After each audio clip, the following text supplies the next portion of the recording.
Sustainability to me means using our resources in an effective way which does not compromise our planet or future generations. As an accountant, I believe we can help to embed the importance of sustainability in business strategy by improving reporting and disclosure so that there is an increased focus on the impact on our environment. To me, the sustainability trend will drive organizations' long-term aspirations and strategic goals to shift.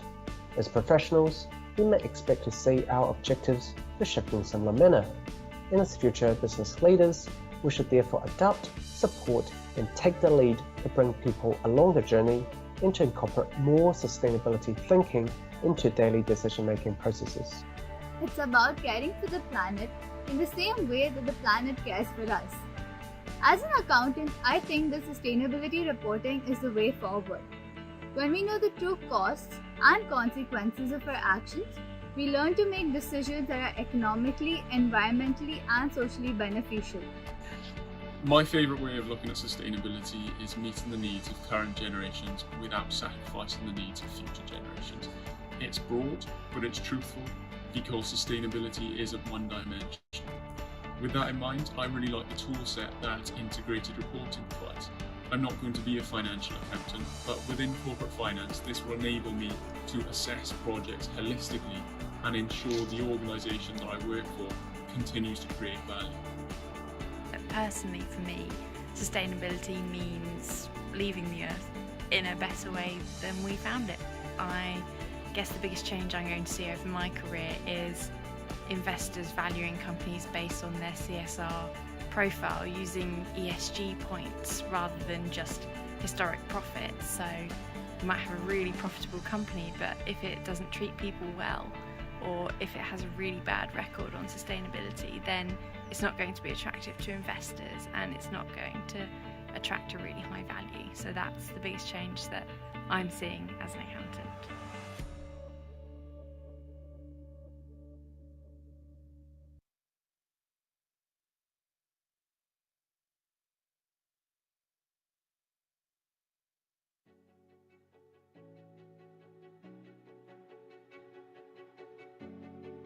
Companies face expectations from both their customers and society as of how they should contribute to solving some of the planet's biggest challenges, like poverty or climate change. We all are affected by climate change. Not only banks, not only investment companies, but the whole society. The challenge of sustainable finance is balancing the need of the keep business in motion while making changes to reach your sustainable ambitions. Sustainability is already a factor evaluated by the financial institutions when deciding on their investment programs, dedicating more of their financing to the new green ones. By combining environmental, social, and governance aspects with economic goals, businesses are able to create more value for their customers. Value that will last well into the future. Please don't make short-term plans only. Keep in mind that there's always tomorrow. There are companies just throwing green paint onto fundamentally unchanged business models. Products created as improvements are now haunting us as we create waste. We cannot strive to earn more and more money while ignoring the social cost. Climate change, from my perspective, is one of the greatest threats to economies and human health in the 21st century. Climate directly impacts business through the environmental footprint, air quality, sea level rise, food production system, and water resources. Climate change is a reality, and there is no business, no person, no family that can be exempt from it. Earth is the only habitat we have. Let's preserve it.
Sustainability to me means using our resources in an effective way which does not compromise our planet or future generations.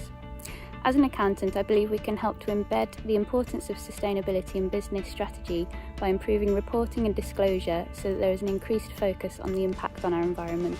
To me, the sustainability trend will drive organizations' long-term aspirations and strategic goals to shift. As professionals, we may expect to see our objectives to shift in similar manner. And as future business leaders, we should therefore adopt, support, and take the lead to bring people along the journey and to incorporate more sustainability thinking into daily decision-making processes. It's about caring for the planet in the same way that the planet cares for us.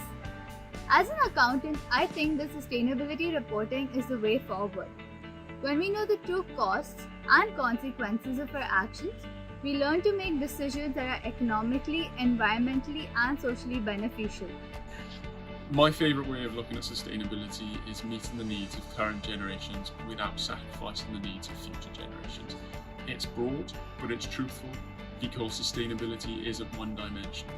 With that in mind, I really like the tool set that integrated reporting provides. I'm not going to be a financial accountant, but within corporate finance, this will enable me to assess projects holistically and ensure the organisation that I work for continues to create value.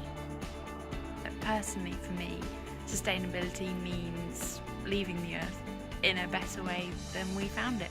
I guess the biggest change I'm going to see over my career is investors valuing companies based on their CSR profile, using ESG points rather than just historic profits. So you might have a really profitable company, but if it doesn't treat people well, or if it has a really bad record on sustainability, then it's not going to be attractive to investors and it's not going to attract a really high value. So that's the biggest change that I'm seeing as an accountant.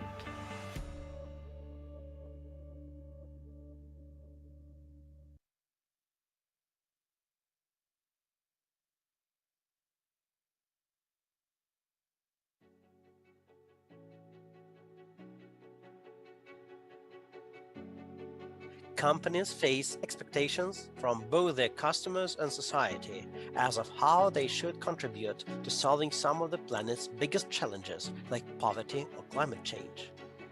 We all are affected by climate change. Not only banks, not only investment companies, but the whole society.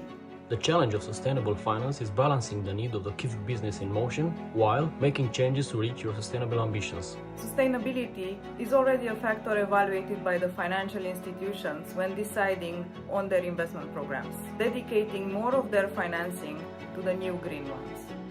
By combining environmental, social, and governance aspects with economic goals, businesses are able to create more value for their customers. Value that will last well into the future. Please don't make short-term plans only. Keep in mind that there's always tomorrow. There are companies just throwing green paint onto fundamentally unchanged business models. Products created as improvements are now haunting us as we create waste. We cannot strive to earn more and more money while ignoring the social cost. Climate change, from my perspective, is one of the greatest threats to economies and human health in the 21st century. Climate directly impacts business through the environmental footprint, air quality, sea level rise, food production system, and water resources. Climate change is a reality, and there is no business, no person, no family that can be exempt from it. Earth is the only habitat we have. Let's preserve it.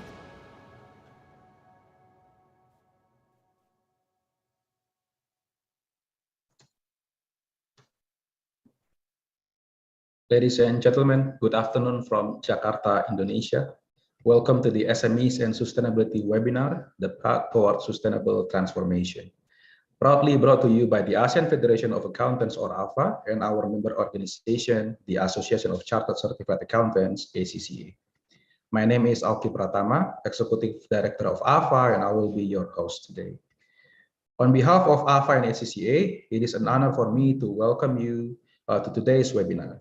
It is the second webinar under our sustainability agenda for 2022, following a successful hosting of the first webinar on sustainability assurance on April 26.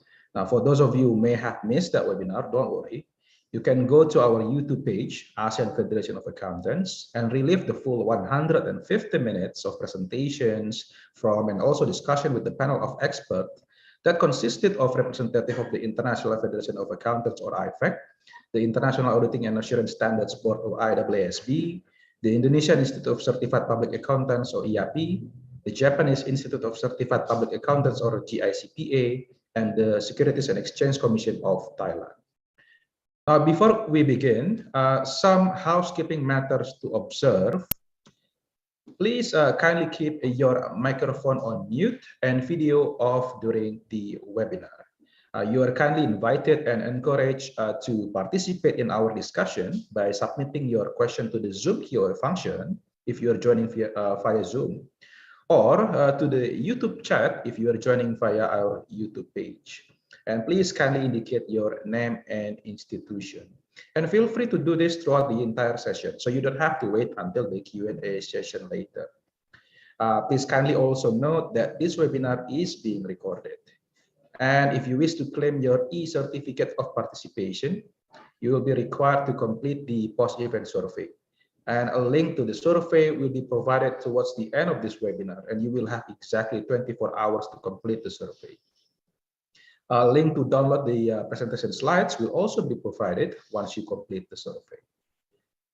Okay, ladies and gentlemen, today we are shifting our attention to our small and medium enterprises, or SMEs, and small and medium practices, or SMPs, two very important group of stakeholders, especially for the ASEAN economy. As highlighted in our first webinar last month, it is important for all stakeholders to continue building awareness towards sustainability issues and their impact to our business operation and ecosystem. There needs to be a sense of urgency from everyone involved, including our SMEs and SMPs, to identify what needs to be done to respond to the changing demand and expectation from our stakeholders.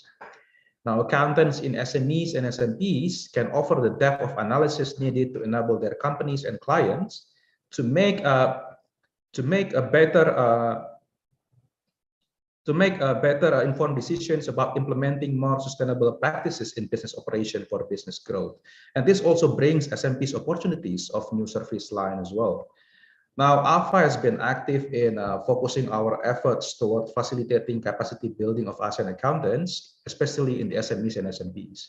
Now, we believe that SMEs are the backbone of our economy in the region, especially, while SMP are the trusted partners and advisors for the SMEs in reaching their full economic potential. And ACCA, of course, also has a long history advocating sustainable businesses and transparency. I believe we will hear more about this later during our presentations and also discussions. Now, today's webinar is part of our efforts to support our ASEAN SMEs and SMPs to understand the latest developments and drivers, including risks and opportunities for sustainable practice. You will hear from our presenter and panelists today about their real-life experience in championing sustainability in their organizations. And I will be honored to introduce them to you later, albeit briefly. And we will also discuss concrete steps and tools that can be taken to advance the sustainability agenda. Ladies and gentlemen, let us begin by welcoming AFA President, Mr. Borawit Jantanakul, who will deliver his welcoming remarks on behalf of the Federation. President Borawit. Thank you, Mr. Rocky. Thank you. Mr. Bukit Abdul, ACCA Director for ASEAN, Australia, and New Zealand. Our distinguished presenter and panelists, fellow ASEAN accountants, ladies and gentlemen, good afternoon from Bangkok, Thailand. On behalf of the ASEAN Federation of Accountants, it is an honor for me to welcome you to the webinar organized together with ACCA. This webinar signifies two of our important priorities. First,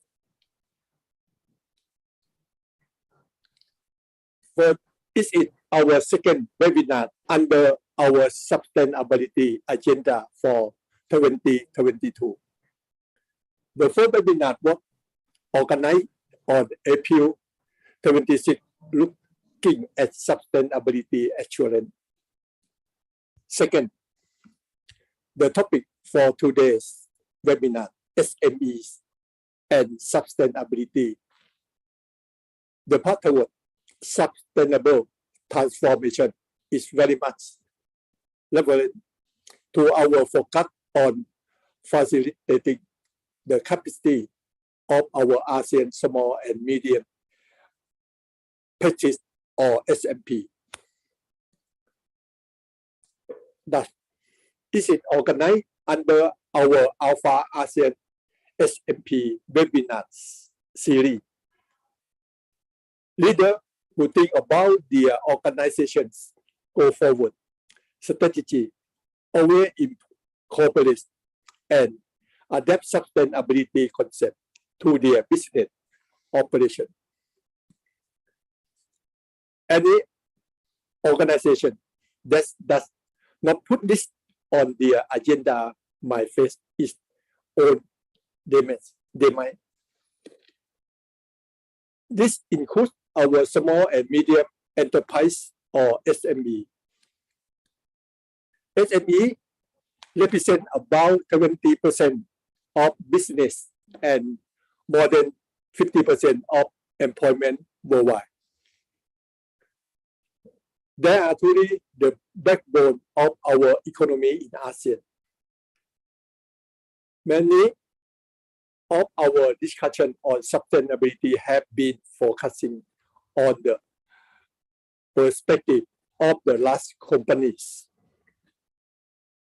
Sustainability challenges can only be fully addressed if the SME are fully involved. They are part of the large business ecosystem and contribute to its success or demise.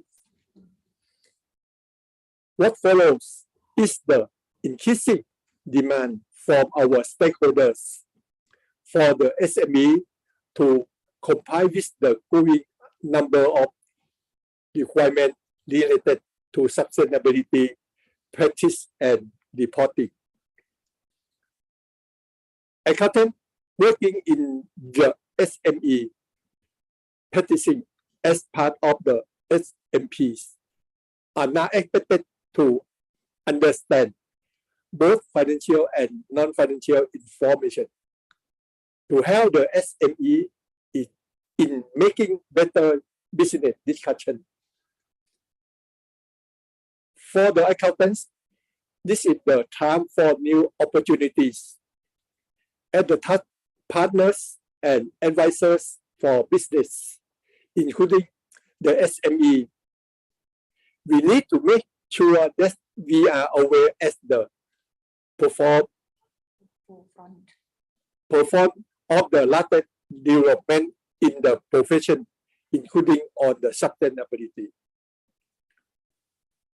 Ladies and gentlemen, together with our member organization and partner ACCA, I am pleased to welcome and present to you our distinguished panel of international experts, each with their distinctive appetite in sustainability and experience with the SME.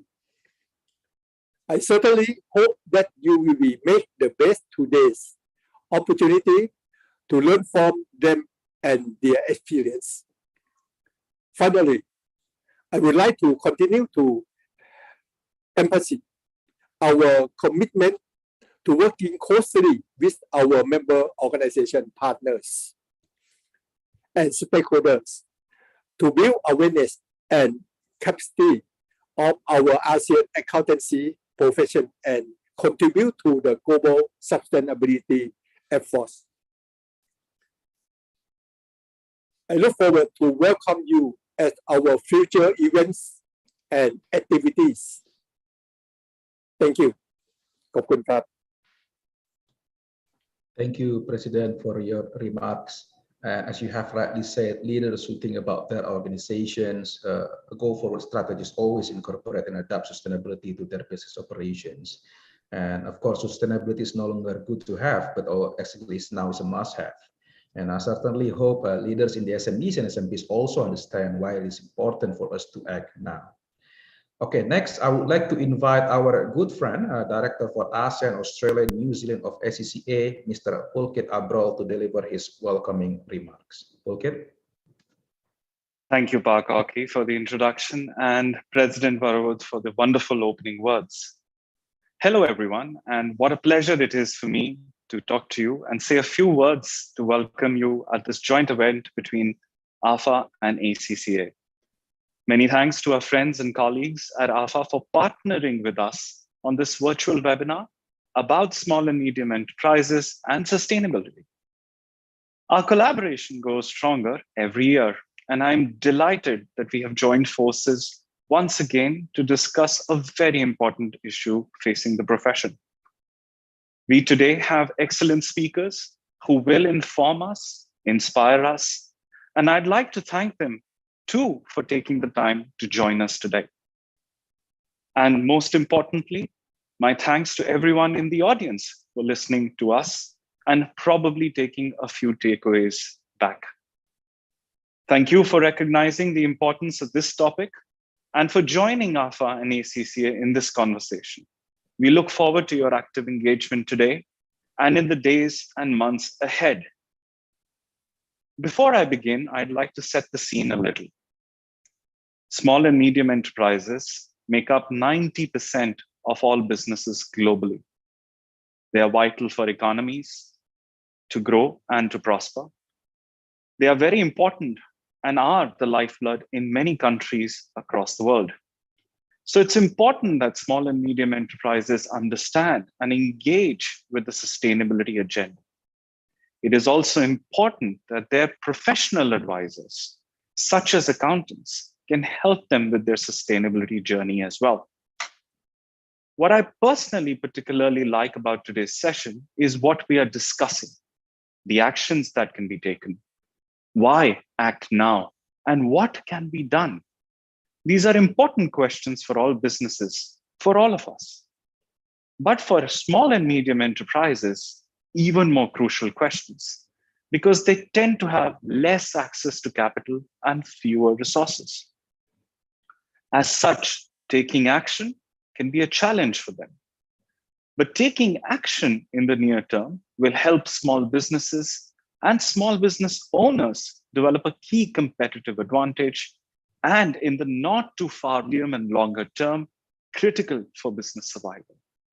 Many of the small and medium enterprises and small and medium practices our members work with want to know how to reduce costs and attract new customers. They also want to know how they can make a difference in embedding sustainability while coping with the recovery process.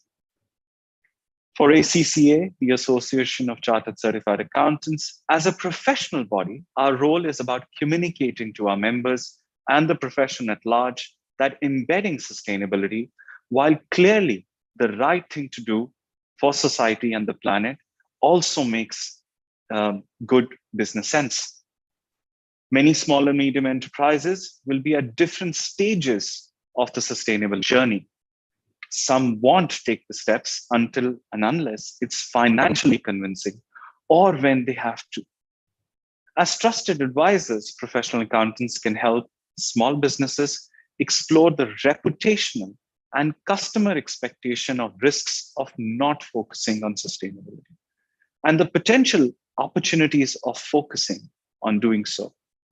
They can guide them through the maze of emerging reporting frameworks, carbon accounting, and waste reduction schemes. They can help them become more economically and environmentally sustainable. ACCA has published 2 key reports with the aim of helping small and medium enterprises understand sustainability. One, called Principles for Non-Financial Reporting Standard Setting, emphasizes that small and medium enterprises can benefit from embracing non-financial reporting. We've called a voluntary, simplified, and reduced reporting standard for SMEs, and for a proportionate approach that balances the costs and benefits of such reporting. To help further SMEs with the what and how, we've also published a small business sustainability playbook, co-branded with our strategic alliance partner, Chartered Accountants Australia and New Zealand. It explains why it's critical to act now. It examines the growing regulatory framework, the practical steps that can be taken to embed sustainability within SMEs, and ways in which they can encourage, advise, and support other organizations to do the same. Regardless of the organization's size, we all need to think and rethink our approach when it comes to sustainability. But it's not just about thinking. Action is essential, and that's why we're holding this session with the ASEAN Federation of Accountants today, with the ASEAN Federation of Accountants today. Last year, just before COP26, we announced 5 calls for action for a whole connected community to create a more sustainable world, including SMEs. These are, firstly, improve your sustainability skills, commit to developing an understanding of the sustainable business landscape, and integrated thinking. For professional accountants, upskilling is vital. Everyone can engage with ACCA's research and policy initiatives, which you will find by visiting our Rethinking Sustainable Businesses Hub, available on accaglobal.com.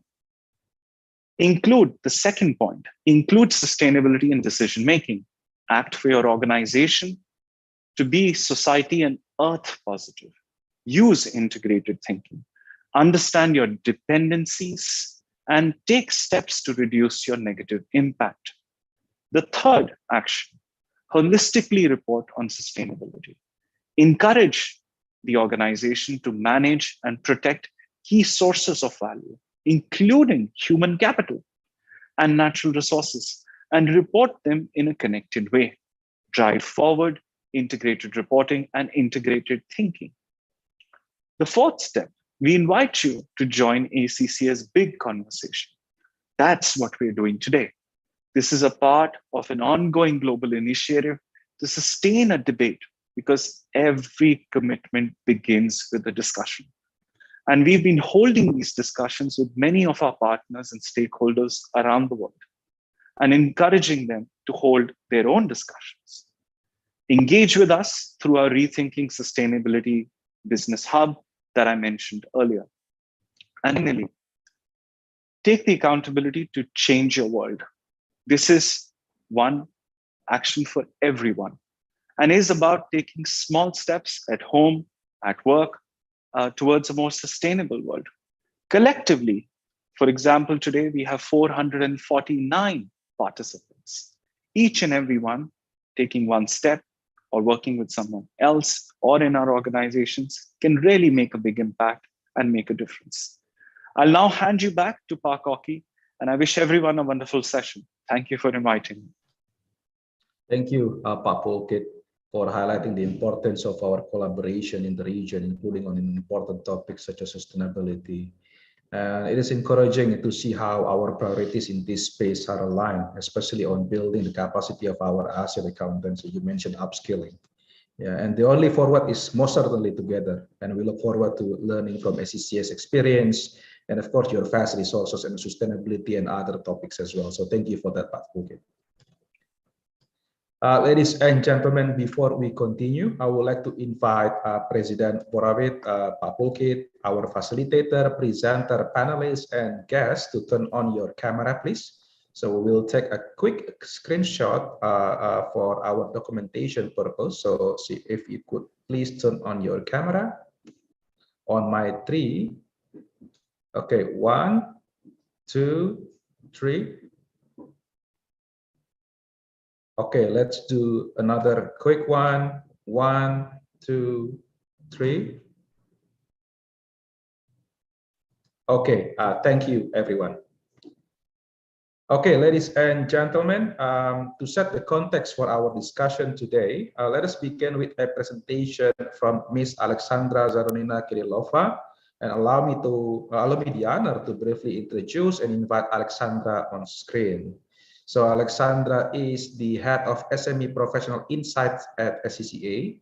She develops research and advises on policy issues for ACCA related to SME and also SMP.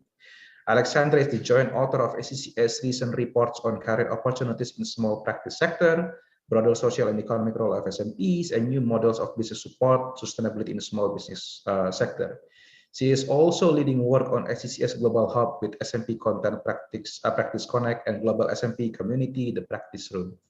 And prior to joining ACCA, Alexandra represented SME sector at high-level international events and developed joint research with the United Nations agencies, Oxford Economics, and Organization of American States. Welcome, Alex. We look forward to hearing your sharing today. Thank you so much, Oki, and well, thank you so much to the organizers for this opportunity to present the views of ACCA and our recent research devoted to sustainability. I'm really delighted to be here today.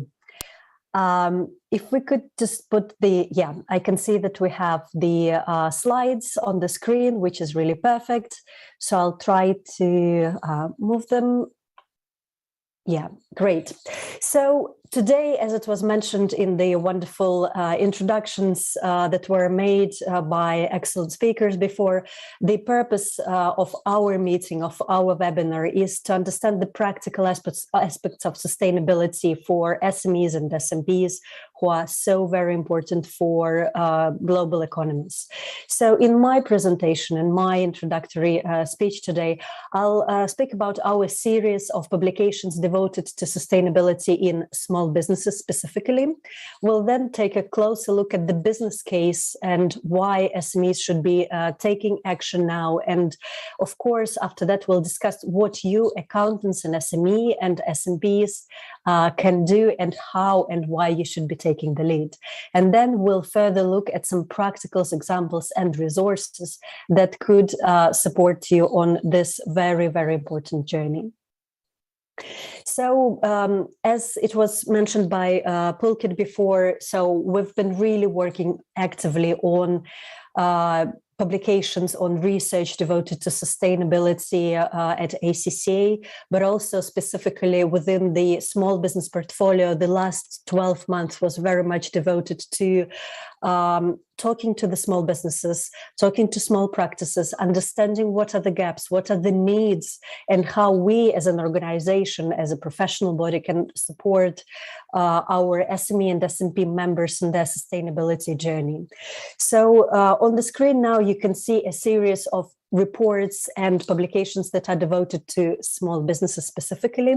So the central piece that we will be discussing today, and well, the tools that I will be referring to, they can be found in the playbook that's co-branded by our strategic partner, with our strategic partner CNZ. This is, I would say, the main go-to resource as we would like to see it for our members in SME and SMP, where we discuss the jargon on related to sustainability, where we go deeper into the business case, where we really try to provide a holistic picture of or a roadmap for those in small and medium-sized businesses and practices. The remaining parts of the series are also very practical. One of them, the stories, is devoted to entirely devoted to the case studies of our members and of small and medium-sized practices and businesses from around the world. In another one, Views, we are actually summarizing the results of the online pop-up community discussion, and we're matching the results with the global survey and trying to understand what are the gaps, what are the needs, and well, how we can support. And finally, also from the policy perspective, we understand that it's a very important moment for us to step in and support our members in SME and SMP and explain what are the specific needs of SMEs and SMPs in terms of non-financial reporting, and the need to simplify the process and explain why there needs to be a different approach to that as opposed to larger organizations. And well, our political, more policy orientated paper is Think Small First. It's the white paper that we released together with Sage, with one of the technology providers, and also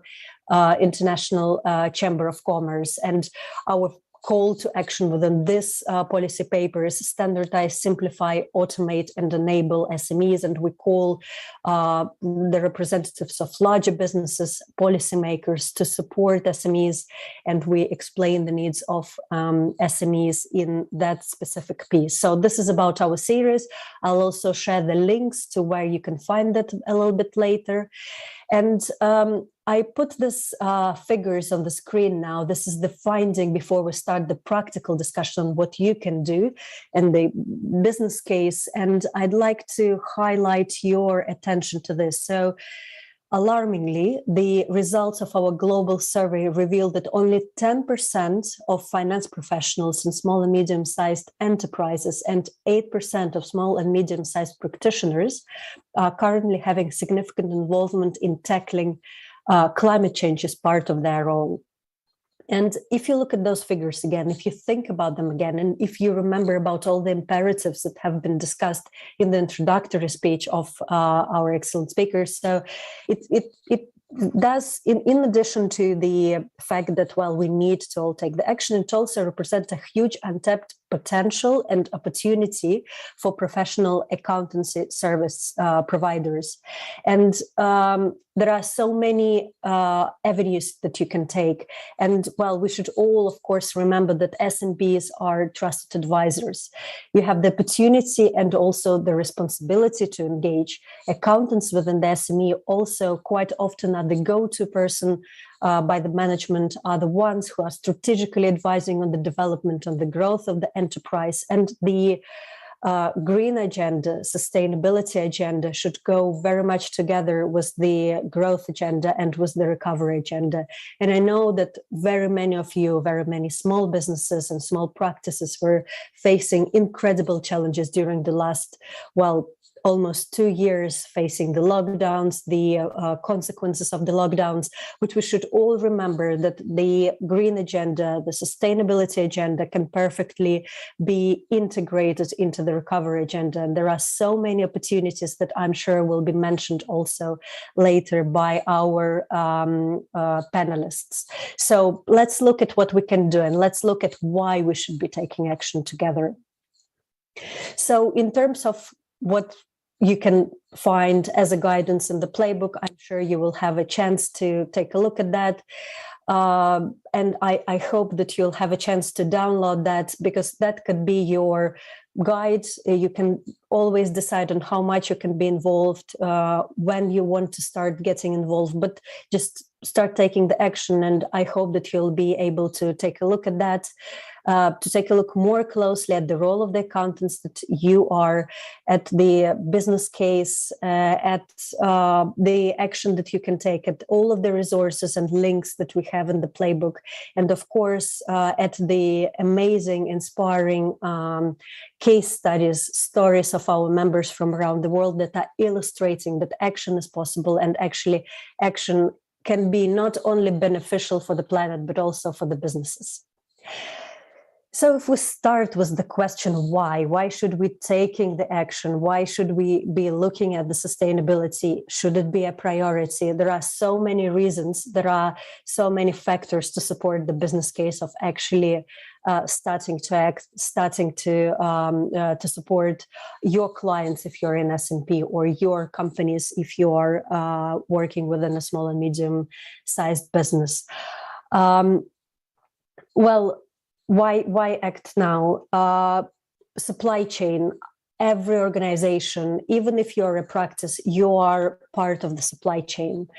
And in particular, that's relevant for the SMEs. As larger organizations face mandatory reporting requirements, their supply chains are coming under increasing scrutiny because of many SMEs make part of larger supply chains, of larger business supply chains.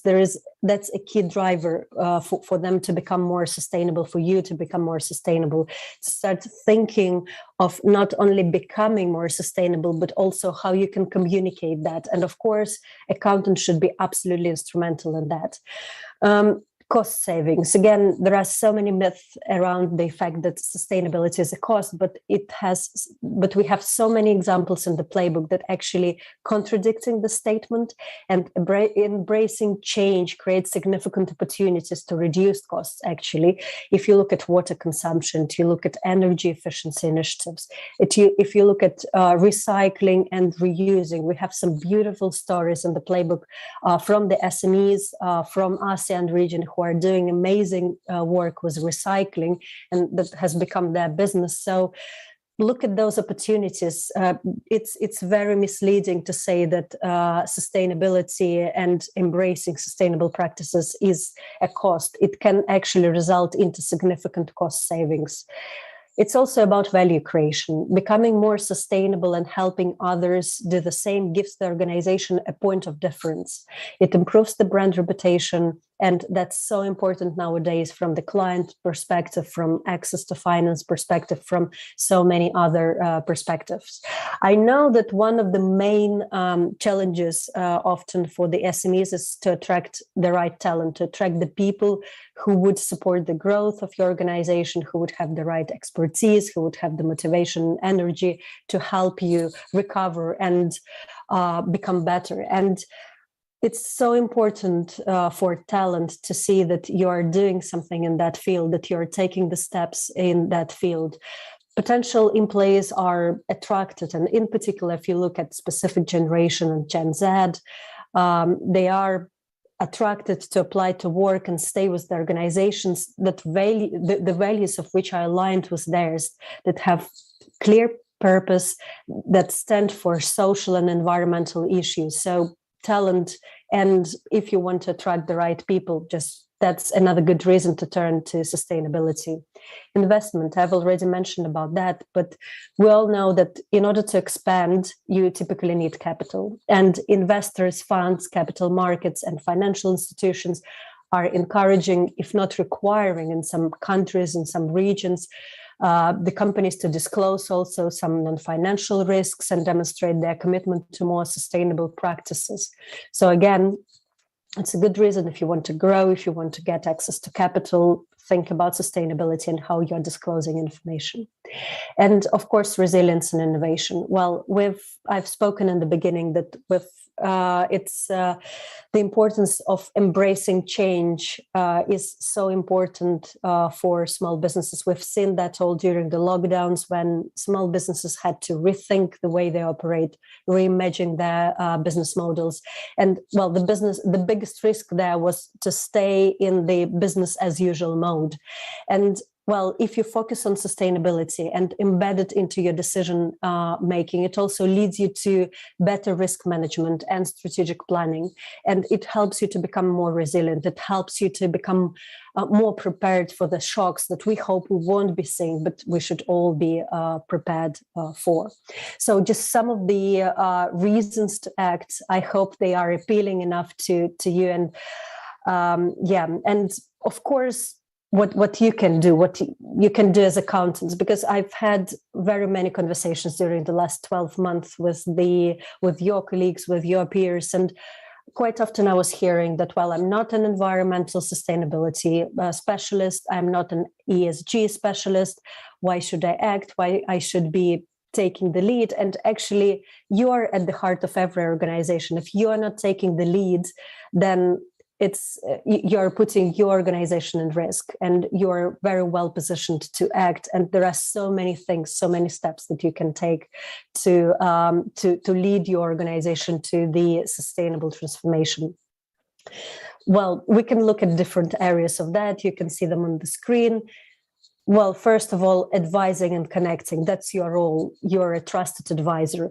So you can be explaining the business case, even using the material that we have available. Just explain the business case, try to tailor it, of course, to the case of your clients or your companies on how addressing environmental and social problems can create value, reduce costs, raise the company's profile in the industry. You can connect your clients, your companies to trends and government initiatives on sustainability. to the strategy of your clients. There are so many government initiatives at the moment. There are so many projects, regional, country level projects, and those all are opportunities to be integrated into some new business opportunities, to access some new business opportunities, to access some funds. So keep an eye on that and connect your clients' business models with those opportunities. Of course, one of the next steps, I know that SMEs are not required yet to report, but you need to start preparing for that, because we know that the legislation is already there for large entities. And I think in some time it will also be emerging for smaller businesses. So you can guide your clients through the maze of emerging reporting frameworks, carbon accounting, waste reduction schemes that are there in most of the countries. And of course, encouraging them to the related community engagement, sustainability projects with local schools, charities, volunteer programs. I know that many of the SMPs are already doing that, acting as super connector, not only within the group of businesses, but also within the broader community. So this is also very much classified as a sustainable action. Just bring your clients, bring your company closer to the community, understand how they can be of support to the people and communities around you. Determining impact is another area where you can be absolutely instrumental as accountants, helping to address climate risk management and calculating the footprint. I'll speak about some of the tools later that you can use. Driving efficiency by advising your clients on reducing waste, reducing water consumption, reducing energy consumption, providing data and information on progress and future targets. Again, because you need to have a very clear sight of where you're moving. And of course, reporting and assurance. This is an emerging area, as I mentioned, but you can start thinking about that. If your clients, if your business are quite far in your sustainability journey, think of communicating, think of reporting about that, and of course, assurance as the next step. And embedding sustainability for some SMEs, that can already be part of their business, of their core values, but you can motivate your clients, your business to embed sustainability within your business. That can be driven by opportunities that are coming with that. So you can be the one who will be supporting, and you're uniquely placed to be supporting your clients on embedding sustainability. Same as, for example, you were embedding some technology tools into their operations previously. And of course, ensuring integrity, which has always been a very, very important part of the accountant's mission, be it externally, acting as SMP and or working within a small and medium-sized business. Of course, there is a lot of information. It might seem a little bit overwhelming. You can do this, you can do that, but at the same time, just don't forget that you don't need to start taking all of those steps. You can start with really little steps.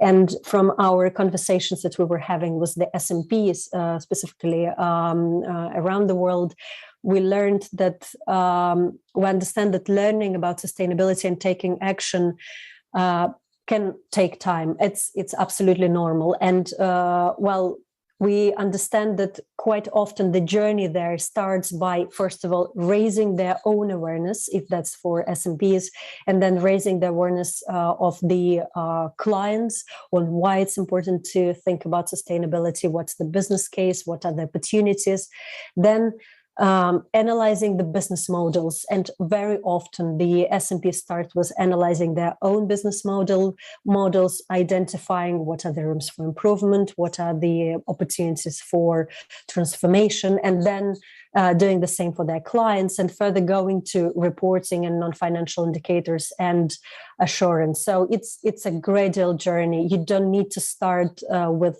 all that. You can just take little steps, and all the little steps really count. And it's very, very important not to just abandon the idea if it seems too complex for you. There are really, really very easy to make changes that can bring a huge difference.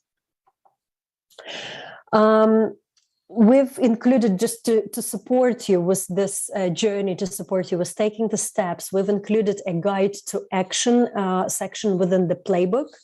I will be referring to the playbook because it's ACCA resource, but you have so many links to the free open access resources, carbon calculators, and so on and so forth that you can access from the playbook. So supporting the practical understanding about sustainability for the accountants, this specific section of the playbook, a guide to action, it looks at interconnected sustainability challenges that are called Take Action, and suggest concrete actions that you can take, providing links to further information and tools.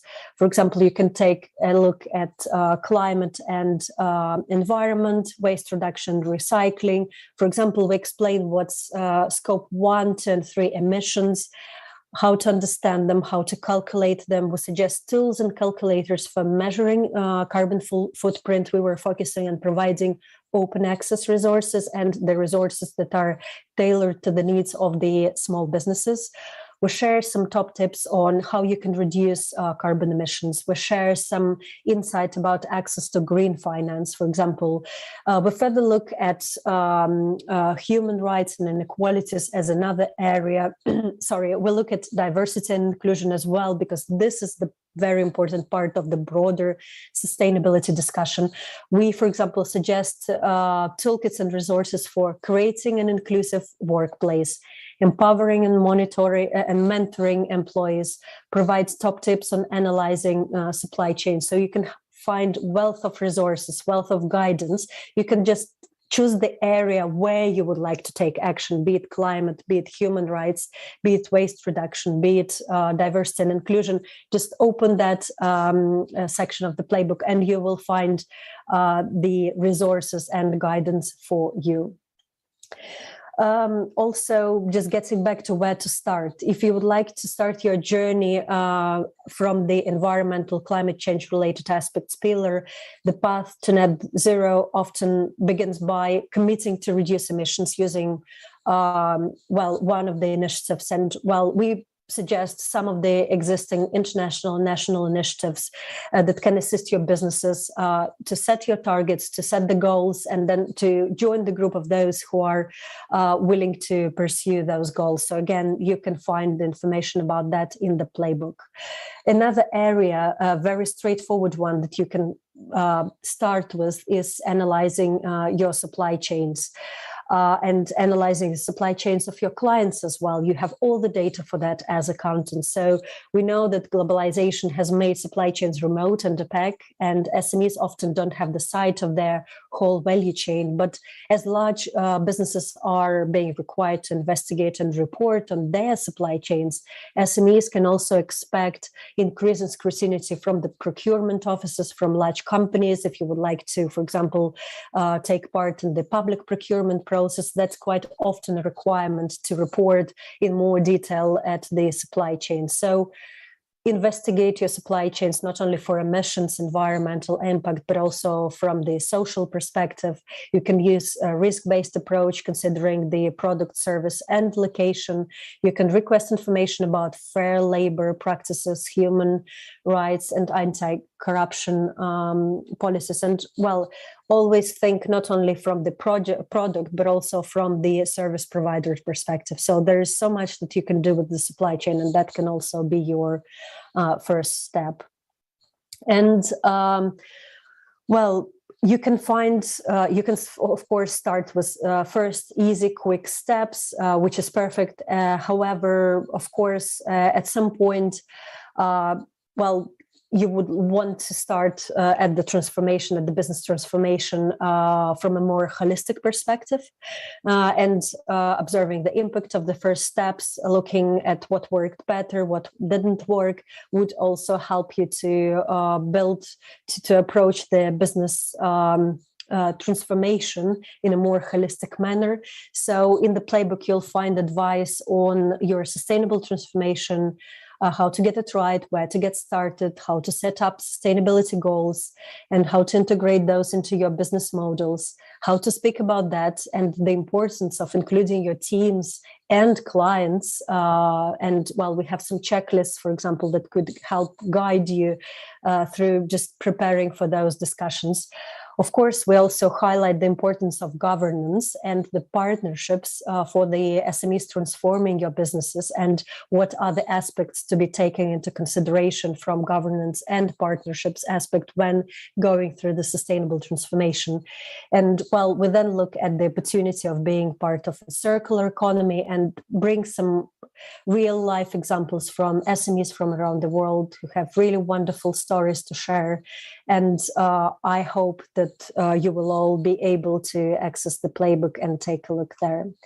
And finally, well, we've also included a call to action that's tailored to small businesses, what you can do globally as a community. You can, of course, look at improving your sustainability skills and understanding.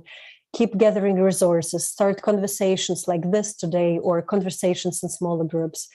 Consider sustainability in every decision that you take. Measure performance outside of your financial statements only. Engage with the professionals, with broader spectrum of professionals. Talk to accountants, but also to other specialists. And of course, don't forget to share your insight. I've also included a slide with sustainability resources and initiatives we have to support you. I think we can circulate them to the participants. I can share them in the chat box so that you could access them later on. And well, I hope it helps you to start a reflection on your practical journey to sustainability. If you have any questions, you can just type them in the chat box and we can address them at some point during the panel discussion. So thank you so much for your attention. And well, I hope that after this discussion today, you will all take at least little steps in this very important direction. Thank you. Thank you, Alexandra, for setting the context for our discussion today, and more importantly, highlighting why it is important for everyone to act now, and how accountants in the SMPs can certainly take lead and add value to this journey. And I hope we could explore more of this in further details during the panel discussion, Alex. And everyone, I would certainly also encourage you to go and visit the links and resources that Alex have shared in her presentation to learn more about how you could start with your sustainability journey. Okay, ladies and gentlemen, I trust you find Alex's presentation useful and informative. Now let us dive deeper into our sharing and discussion and hear firsthand from our excellent international panel of experts representing the SMEs and also accountants in the SMPs. And thank you for those of you who have submitted your question via our Zoom Q&A function or YouTube chat. We will try to respond within the time available. And I do have to apologize if we cannot address all of your questions due to limited time. And it is certainly an honor and privilege for AFA and ACCA to welcome our panel of experienced practitioners from the region. I cannot wait to hear from their insight, on their insights into how SMEs are making real contributions towards sustainable economy, and how our accountants in the SMPs are helping these SMEs in reaching their full economic potential. Now, in addition to Alexandra, we are pleased to welcome our panelists. So we have Ms. Alina Karim, FCCA, co-founder of Saur Trainings and Consultancy Pakistan, Ms. Anastasia Chalkido of FCCA, Director and co-founder of Quantum Bits Greece, Ms. Chrissy Guerrero, Senior Advisor for Strategic Programs, NTFP, EP, and Advisor for Parara Indonesian Ethical Store, Mr. Gabriel Tan, Director for Guava Amenities Singapore, and last but not least, Mr. Chankiri Rotsim, FCCA, Founder and CEO of Banci Cambodia, who is also the Vice President of the Cambodia Institute of Certified Public Accountants and Auditors. So panelists, welcome. At this juncture, I would like to invite you to turn on your video, please. And to facilitate our discussion, I'm honored to welcome and introduce our colleague from ACCA, our good friend, Mr. Aaron Saw, FCCA. Aaron is the head of policy and technical for ACCA Maritime Southeast Asia, and his areas of interest include the development of SMPs, digital technology, improving audit quality, improving corporate reporting, business resilience and sustainability, and analyzing business outlook and government policies impacting the accountancy profession. Now, Aaron has designed the framework for SMP 100, a community for SMPs in Malaysia that supports the professional development of each other. And prior to joining ACCA, Aaron had a decade of experience providing assurance services to multinationals and small and medium-sized enterprises in Malaysia, operating in a wide range of industries, as well as providing technical consultancy, conducting trainings, and developing training programs. Good day, Pak Aaron. I trust you're looking forward to this interesting but challenging role as our facilitator today to get inside the minds of our panelists and try to tap into their insights perhaps within the next an hour or so. So the screen is yours, Pak Aaron. Thank you very much, Pak Oki, for passing the baton to me, and that was a great introduction. Hello and welcome, everyone. I'm Aaron Saw from ACCA, and I will be facilitating today's discussion.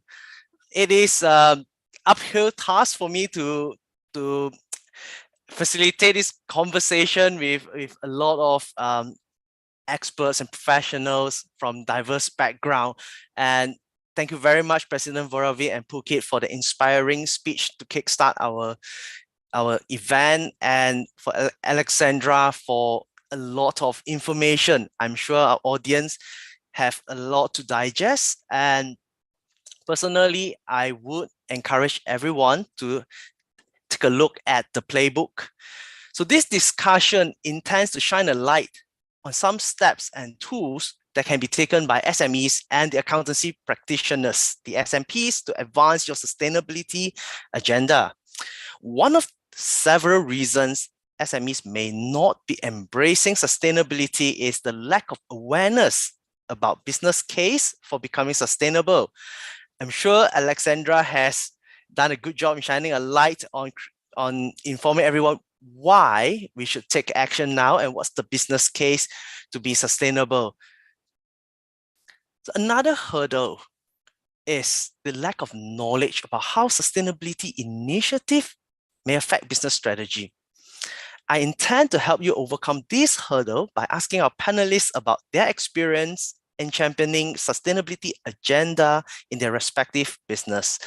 And they come from very diverse business and markets.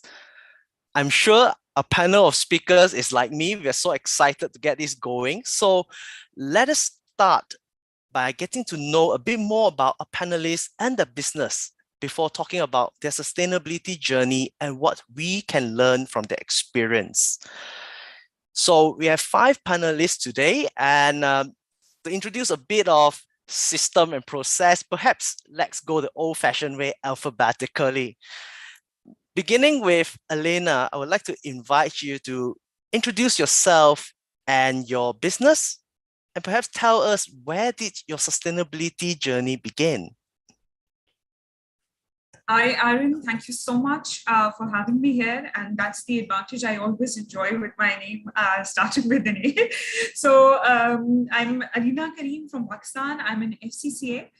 So coming from a professional accountancy background, I'm personally a sustainability enthusiast and a climate advocate. And this is where I joined my professional and life and passion together and started working for sustainability reporting.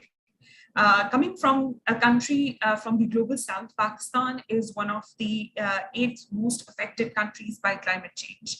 But unfortunately, the awareness about climate action specifically and overall sustainability in general is still very low. So with most of the people, we're still at the awareness stage.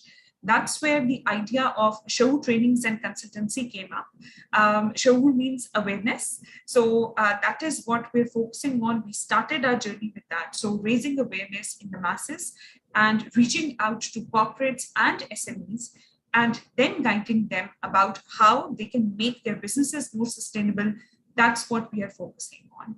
So that was a little bit about me. I have a lot of volunteering experiences on different international platforms like Climate Reality, Global Youth Climate Network, UN STSN. I'm a global climate advocate. So this is something which I'm developing myself also on, and helping the organizations in Pakistan to focus on their sustainability journey. Thank you so much. Thank you very much, Elena. So you are in the you're in the area that's affected, you're aware about it, and now you're beginning to create awareness among peers and your fellow citizens. Great. Let's move on next to Anastasia from Greece. Anastasia, tell us a little bit about yourself, your business, and your sustainability journey. Hello, Aaron. Hello, everyone. Thank you for having us today here. I'm very glad I'm joining this very interesting discussion. My name is Anastasia Chalkidou. I'm the accounting director and co-founder of Quantum, a small accounting and IT firm based in Greece, Athens.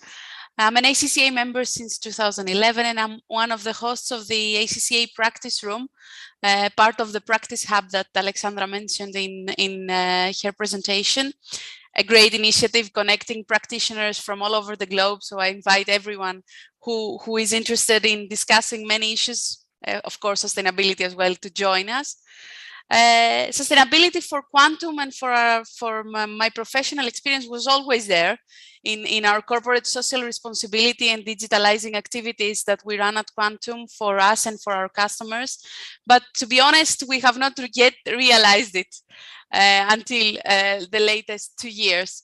The excellent work done from ACCA part regarding resources and all the beautiful stuff that Alexandra presented previously, and of course other projects that I participated as well, has raised our awareness and pushed us kind of way to start this journey towards creating a more sustainable organization for us at Quantum, but also transfer the message to the customers and the stakeholders in our community. Furthermore, what is very important, and I will try to highlight it from sharing my experiences, is the interaction we have with our customer base of non-for-profit organizations that we have as an accounting office, a practice office in Greece. It's very important because the people from the non-for-profit organizations are already familiar and very keen in adopting sustainability in their own organizations. They actually add value via their activities to these scopes that we're discussing today. So it's very important to learn from them and bring their know-how in the profit-making industry as well. I will leave it there. I don't want to to steal more of the time, the precious time. Thank you very much.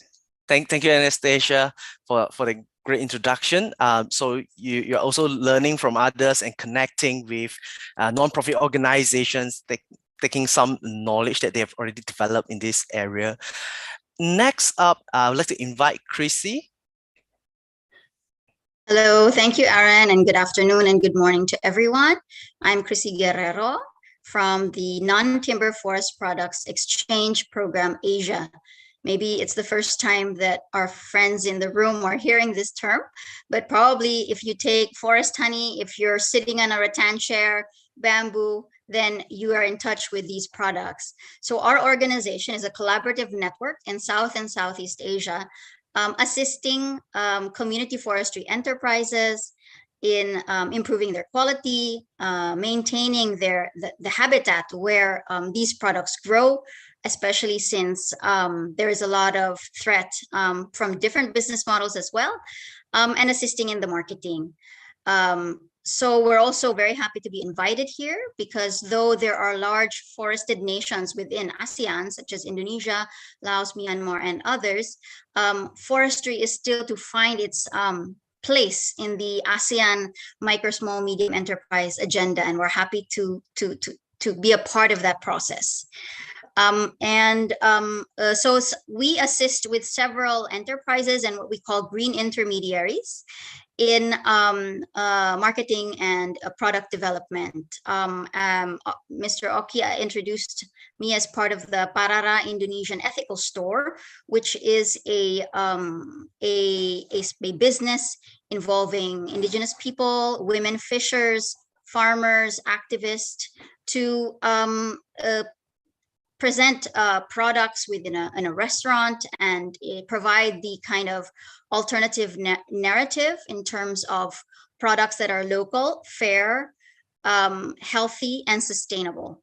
So and other than what we're doing in Indonesia, we also have similar initiatives in Vietnam, in the Philippines, and other countries in Asia, in Southeast Asia, and in Asia. So that's an introduction. So sustainability was always at the core because we've always been working with producers from the natural sector.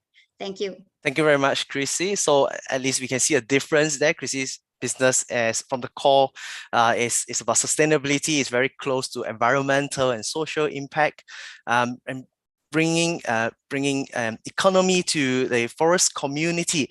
So as someone living in Malaysia, I am familiar with the forest products that Chrissy mentioned, but I wasn't aware about this business model. So now I know the rattans and the honey didn't appear miraculously from a factory. Next up, can I invite Gabriel to tell us about yourself, your business, and your sustainability journey? Thank you so much, Aaron, and happy to be here today. So I'm Gabriel from Guava. So founded in 2004 and headquartered in Singapore. Guava provides guest amenities, healthcare consumables, and F&B supplies that helps global hospitality chains, airlines, and cruise liners to improve profits by embracing sustainability at scale. So we design our solutions from the get-go to minimize wastage, as well as carbon emission. So for us, the meaning of the word sustainability is not just limited to the environment, and it's also not just limited to things like CSR. So for us, the word sustainability actually means the ability to continue what we are doing today into the future. And for the longest, that has been always at the core of the business. But if you look at it from the environment angle, then I would say back in 2015, about 11 years after we started the company, we started to be paying a bit more attention in terms of environmental aspects of our operations. And that was the time that we look at sustainability in this area as a key differentiator, as a competitive advantage to differentiate us from others. And doing so actually begins with a mindset to actually create a positive betterment as well as shared values for all our stakeholders. And over time, especially after the pandemic, I would say ESG has also includes the word resiliency over the long term. Because I think when you run a business, when you run a company, at the end of the day, it's actually about how to ensure that you have an ongoing business to sustain the operations in the long term. Yeah, thank you. Thank you, Gabriel. I will certainly have more questions for you as your business have used sustainability as a differentiating factor, and you start off by saying that you intend to help clients improve their profitability. So that's certainly something I will touch on more. Finally, let me invite Kirirov Sim to tell us about yourself, your business, and your sustainability journey. Thank you for having me. I'm Kirirov from Cambodia. I'm a founder of Banji, an inclusive fintech operating here in Cambodia. I'm also a vice president of Cambodia Institute of Certified Public Accountant and Auditor. Other than that, related to the SME, I'm an advisor to the Secretariat of the Cambodian Digital Economy and Business Committee, who are providing oversight on the digital economy development here in Cambodia. My journey in sustainability started when I started my career as a financial consultant to the NGO. So mainly looking at how they manage their finance and in their work related to sustainability.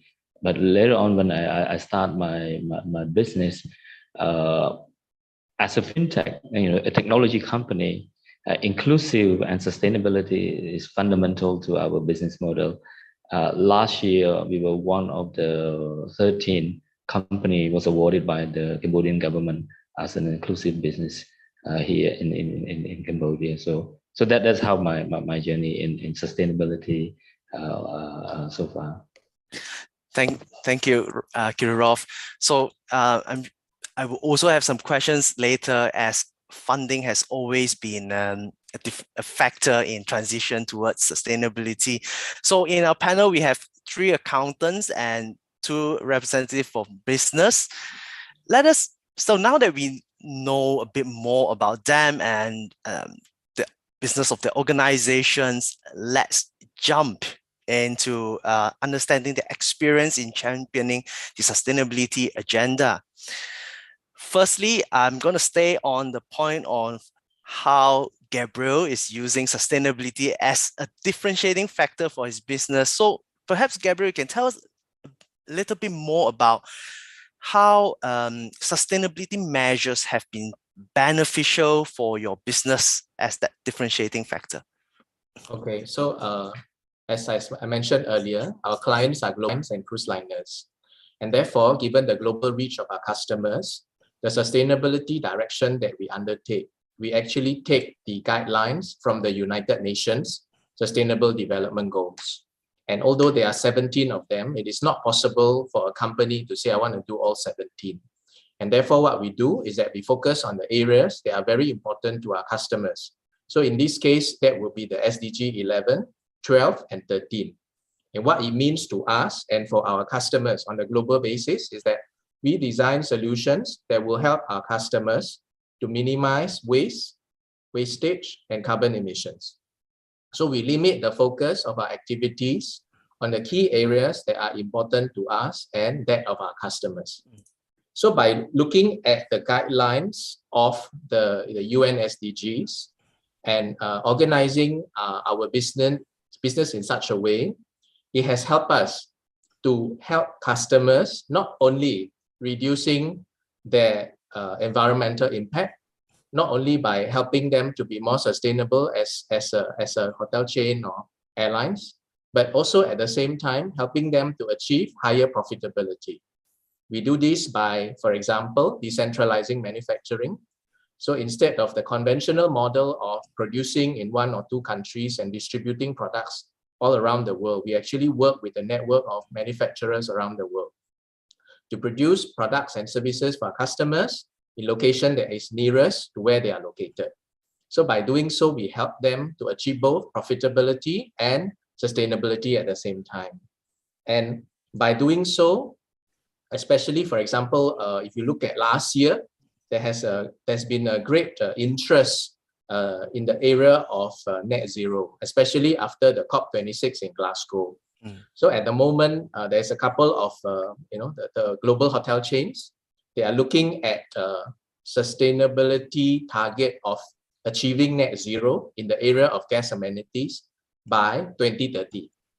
And in working with us for this long-term partnership, we have benefited in what way? Because if you were to imagine a long-term target of achieving net zero as like building a house, but it is not a house that you can build very fast. This is a house that you need 8 to 9 years to build, and you want it to be ready by 2030. So if you imagine it with this kind of mindsets, clients are working with us together for the next 8 to 9 years to put this into a reality. And again, this is a journey. And what we do with them is that we progress based on the target that they have set, and then we evolve, from year to year. That means 2022 we have certain targets, 2023 we have certain targets to achieve the eventual outcome. And because we are in that kind of partnership and strategic relationship with our customers, customers have actually taken us out from tenders. That means we are no longer evaluated on tender basis, which in the past, the kind of relationship we had with client was based on tenders. That means every 2 to 3 years, you will be re-evaluated. But then when we work with clients on such long-term targets, we are no longer part of that assessment. So we are working with them on a long-term strategic direction to help them achieve what they want.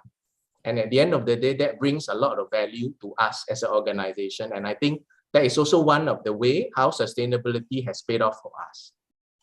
That's a very powerful message there, Gabriel. Yes, the way you put it is building a house, it takes time, and you understand very well where your business are in your customer supply chain and what's important to them. And you also manage your own supply chain to ensure that you deliver on those objectives. Thank you, Gabriel. Next, maybe I would like to invite Anastasia to share some comments on how sustainable measures have been beneficial for your organization. Thank you, Aaron, and thank you, Gabriel, for the wonderful context that you placed. I mean, it's amazing if you consider the different backgrounds and the different country and the different level of the two companies between our office and Gabriel's company, but still the initiating point was the same for us as well. We started with the UN objectives. We understood, based on the playbook and the guidance that we had from ACCA, that we cannot achieve all of them, of course. We try to concentrate to those that are relevant to us and that are related both to our customers and to us as a company, as an office, and see where we can target and create our action plan towards to. So it's really, I'm very happy to hear that we had, you know, the same strategy going on. The whole exercise of mapping was really interesting within the team of my office, because we realized how much we already do and we can match with the objectives set by the UN, and the impact that we bring already in the local community and for our customer base and for our community as a whole. So it was really motivating exercise, to be honest, this first step. And then we started reflecting a little bit on how we can expand more on these relevant for us objectives, how we can combine our digital culture that we already have at Quantum. We are an accounting and IT company, so we combine both. How we can move towards this twin transition, because for us, digital transition and sustainability transition are very much linked and can benefit from each other. So we are trying to create this kind of culture for our stakeholders, for our customers, and for our suppliers as well. How we can incorporate also measures. This is the stage we are currently on. How we can incorporate measures in our own reporting, because it's really important to measure efficiency of whatever you are planning in your sustainability journey in order to keep the team motivated and to keep going on. We have started with small steps. We have concentrated on the 4 areas that Alexandra presented, which was the environment, the waste reduction, the human rights, and then the diversity and inclusion. So we try to team up a little bit what we are doing and what we could do more in these areas. So basic recycling steps within the office, where our baby steps towards this realization of our action plan, using refurbished and upgraded equipment to minimize technological waste, also a next step for us, for our company, and of course using a more green energy data centers for the cloud services that we are using, and perhaps do a better screening of our suppliers and try to move towards more greener policies.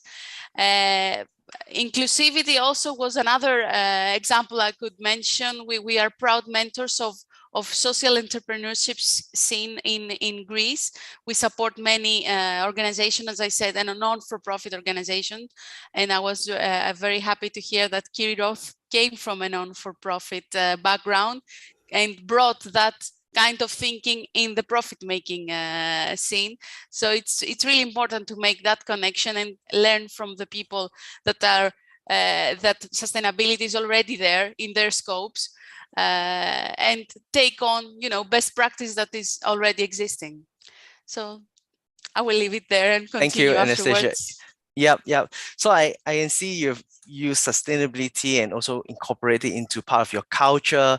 And you mentioned about using or reusing technology to reduce waste. So there, that's a cost-saving tips there, just like what Alexandra mentioned in the presentation. It's not always about incremental cost. There's potential for cost savings, and Gabriel's talked about how this can be revenue potential. So there we go. We've heard about the benefits, the advantages that sustainability or sustainable business practice can bring to SMEs. We also want to talk about growth. So as a business, how do we achieve the next growth stage?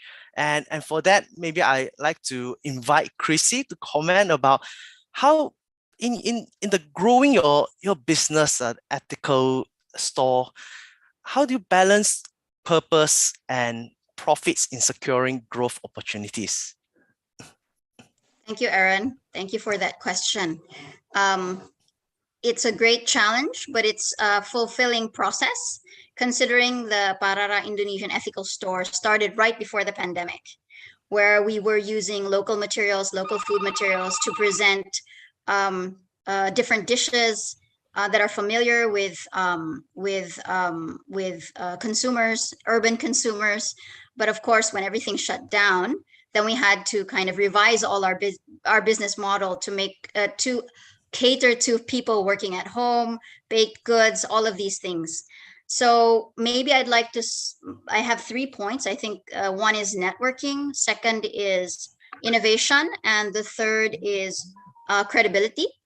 The Para Indonesian Ethical Store is part of a consortium of more than 30 nonprofit civil society groups and activists who wanted to create something that when you are angry about how the world moves and about the unsustainable that exists and sustainability that exists, you have a model you can point to that you say, you know, this is where I want to eat, this is what I want to buy, and these are examples of products and services that align with my sustainability goals. So that took several years in raising capital to have the business started.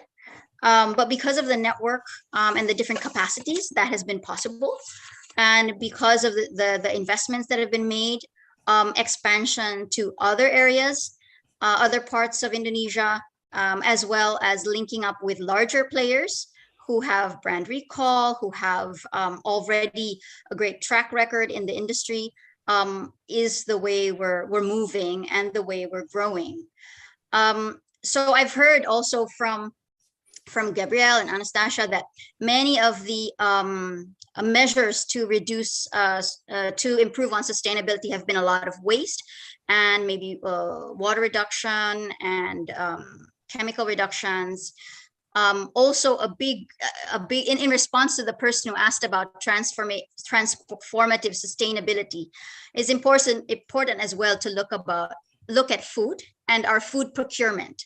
All our companies and businesses and governments buy a lot of food, and a lot of it is imported. A lot of it has a lot of carbon footprint. And I invite others and businesses to also look at how we can transform our food systems more in a circular economy manner, and grow more and consume more rather than imports and transporting across islands. So these are some of the business models that we're pursuing now.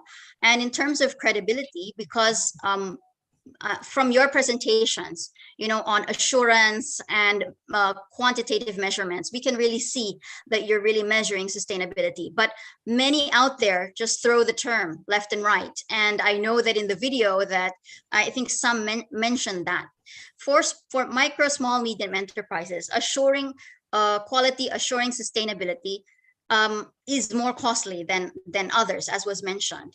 But for the 100 producers that supply to our supply chain, we have 3 steps, and one is a self-declaration. How do the products align with our goals and values of being local, fair, sustainable, and healthy or safe to use? And after that, then we have a contract which further details that process so that we can inform our consumers and provide information on traceability.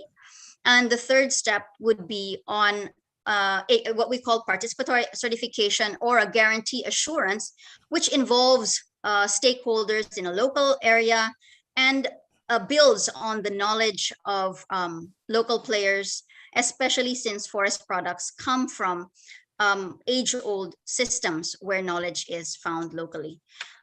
So these are examples of how we've been growing in terms of balancing, especially within the pandemic, where we had to pivot. We didn't want to, go into less sustainable practice just because of issues of cost, but we moved into frozen foods, probiotic chicken, using local flour instead of imported wheat, and putting medicinals and herbals into our process so that we could support local producers, but find products of increased value, especially within the time of COVID-19. So these are just examples of how networking, innovation, and credibility have assisted us in our business model and in our growth. Thank you, Aaron. Thank you, Chrissy, and also thank you on picking up the questions from Emma on investment into transition to a sustainability. And I believe you shared points like the criteria is based on your business. For you, is in food, so it's on safety, where the food is sourced, and self-declaration. So I hope, Emma, you've got those points, and maybe let's see if other speakers will also have some points to share in terms of the investment criteria that they look at as they build their procurement. So next, on staying on the same question on balancing purpose and profit, perhaps I'd like to invite Kirillov to share with us some comments on how does your business achieve growth or securing growth opportunities while balancing purpose and profits. Yeah, thank you. Our Banji, as a main business model, we are aiming to address the access to finance for the SME, and by doing that, we provide an accounting software that allow SME to have a proper financial report and use that report to access to finance. But sustainability and inclusiveness is part of our design. And again, SDG 8 and 9 is what we are looking at and aligning our model. So we're looking at sustainability not as a cost, but as a competitive advantage. That's why we call ourselves as an inclusive fintech, not just any typical fintech, but it's an inclusive fintech. But we're not addressing on the environmental aspects of sustainability, but on the social side. So we are helping SME, also rural enterprise, to have more resilient in terms of managing their finance, and also ability to meet obligation, and ultimately access to debt financing without collateral, using the financial report that they have. In the company, we also invest separately with a specific focus on agriculture cooperative. We have a financial software for agriculture cooperative and rural water utility. That's an area that not a lot of people are going down to the bottom of the pyramid, because that's where the impact on the society and also on the environment, because Cambodia is an agriculture country. And those are the core, the backbone of agriculture. So we designed that solution, the digital financial solution for them. One is to help them ensure that they are sustainable in terms of their bottom line, and also resilient and able to access to finance. At the same time, to ensure that their member are getting cooperative are managing their member are earning a decent living. And we also employ 30 rural accountants who live in the village and performing a bookkeeping service to those rural enterprise.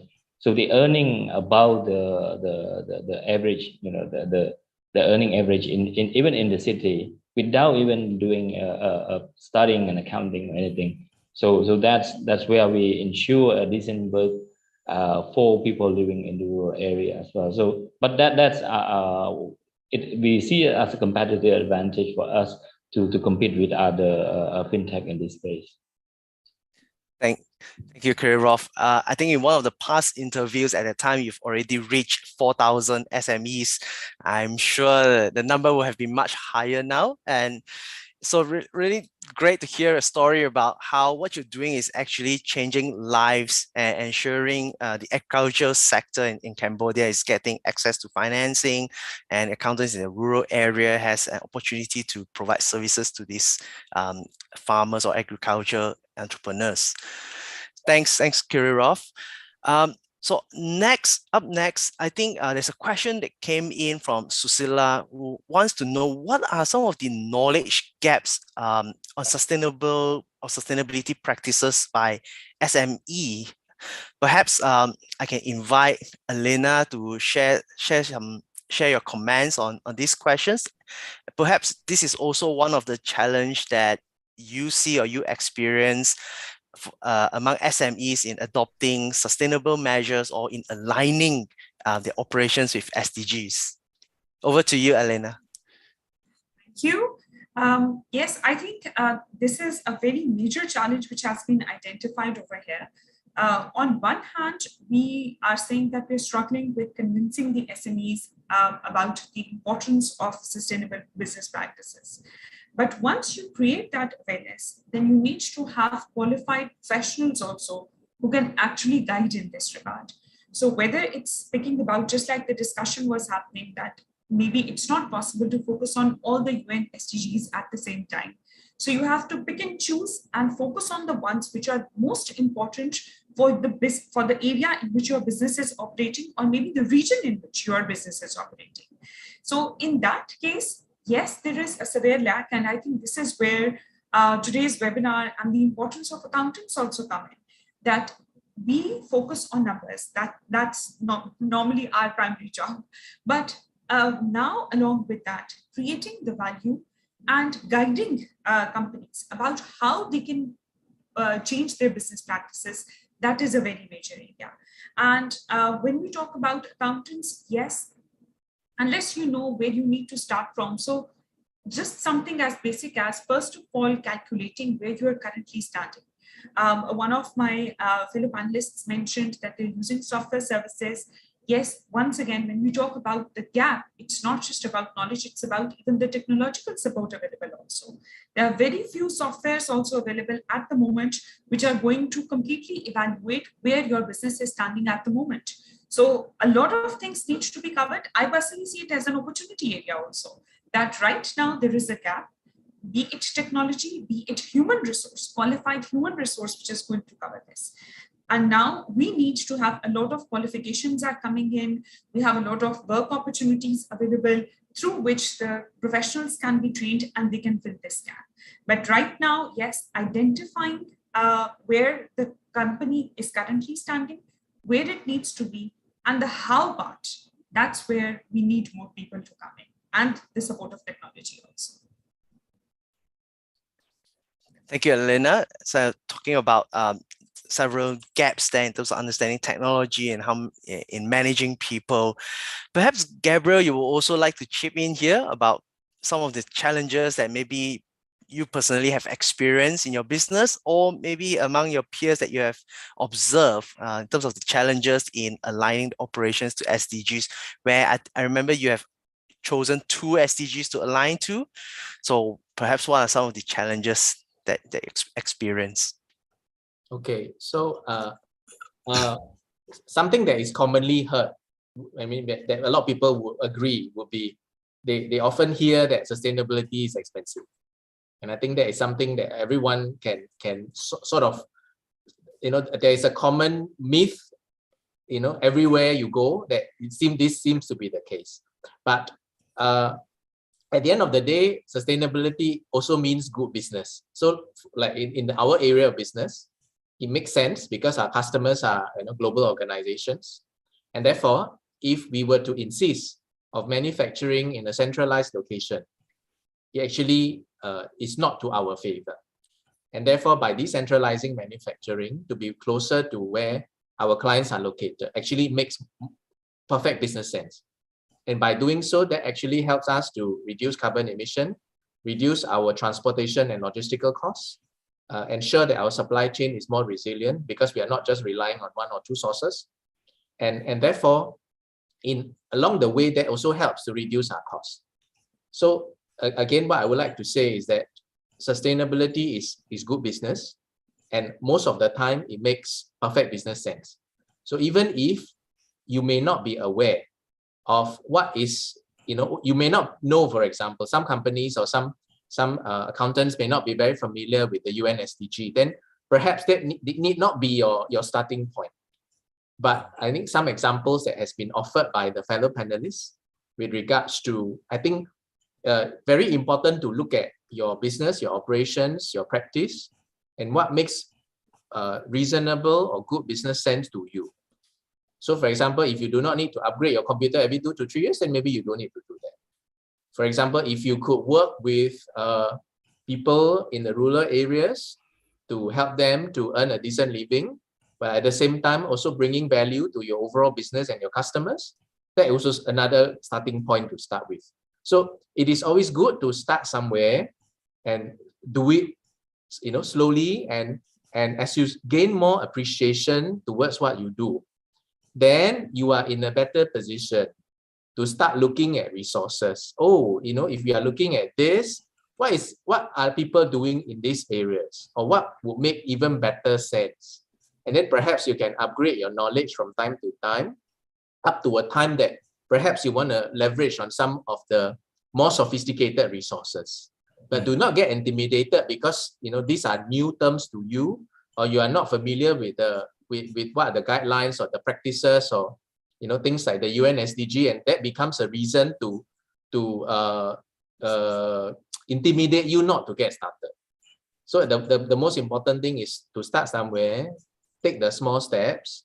It may not turn up to benefit you immediately. That means the outcome, the benefits will not come overnight.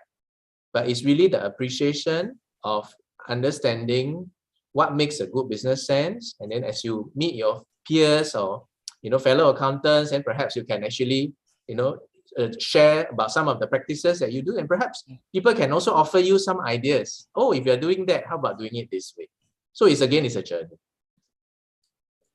I think what you've just said, Gabriel, is also connected to a comment Chrissy made earlier, that getting external assurance can be very costly for small businesses. And you seem to say, don't worry too much about that, but first understand your business, see what you can do, see where areas that you can adopt sustainable practices, understand them, and then you move from there. So I'm not sure if anyone thinks that external assurance on sustainability is going to be a must, but I think from what Gary just said is get the business in check first, right? As you gave the illustration of building a home, so get the house in check, get your business right before you worry too much. Otherwise, you get scared off and you won't start your journey. So, any panelists have any comments to further chip in?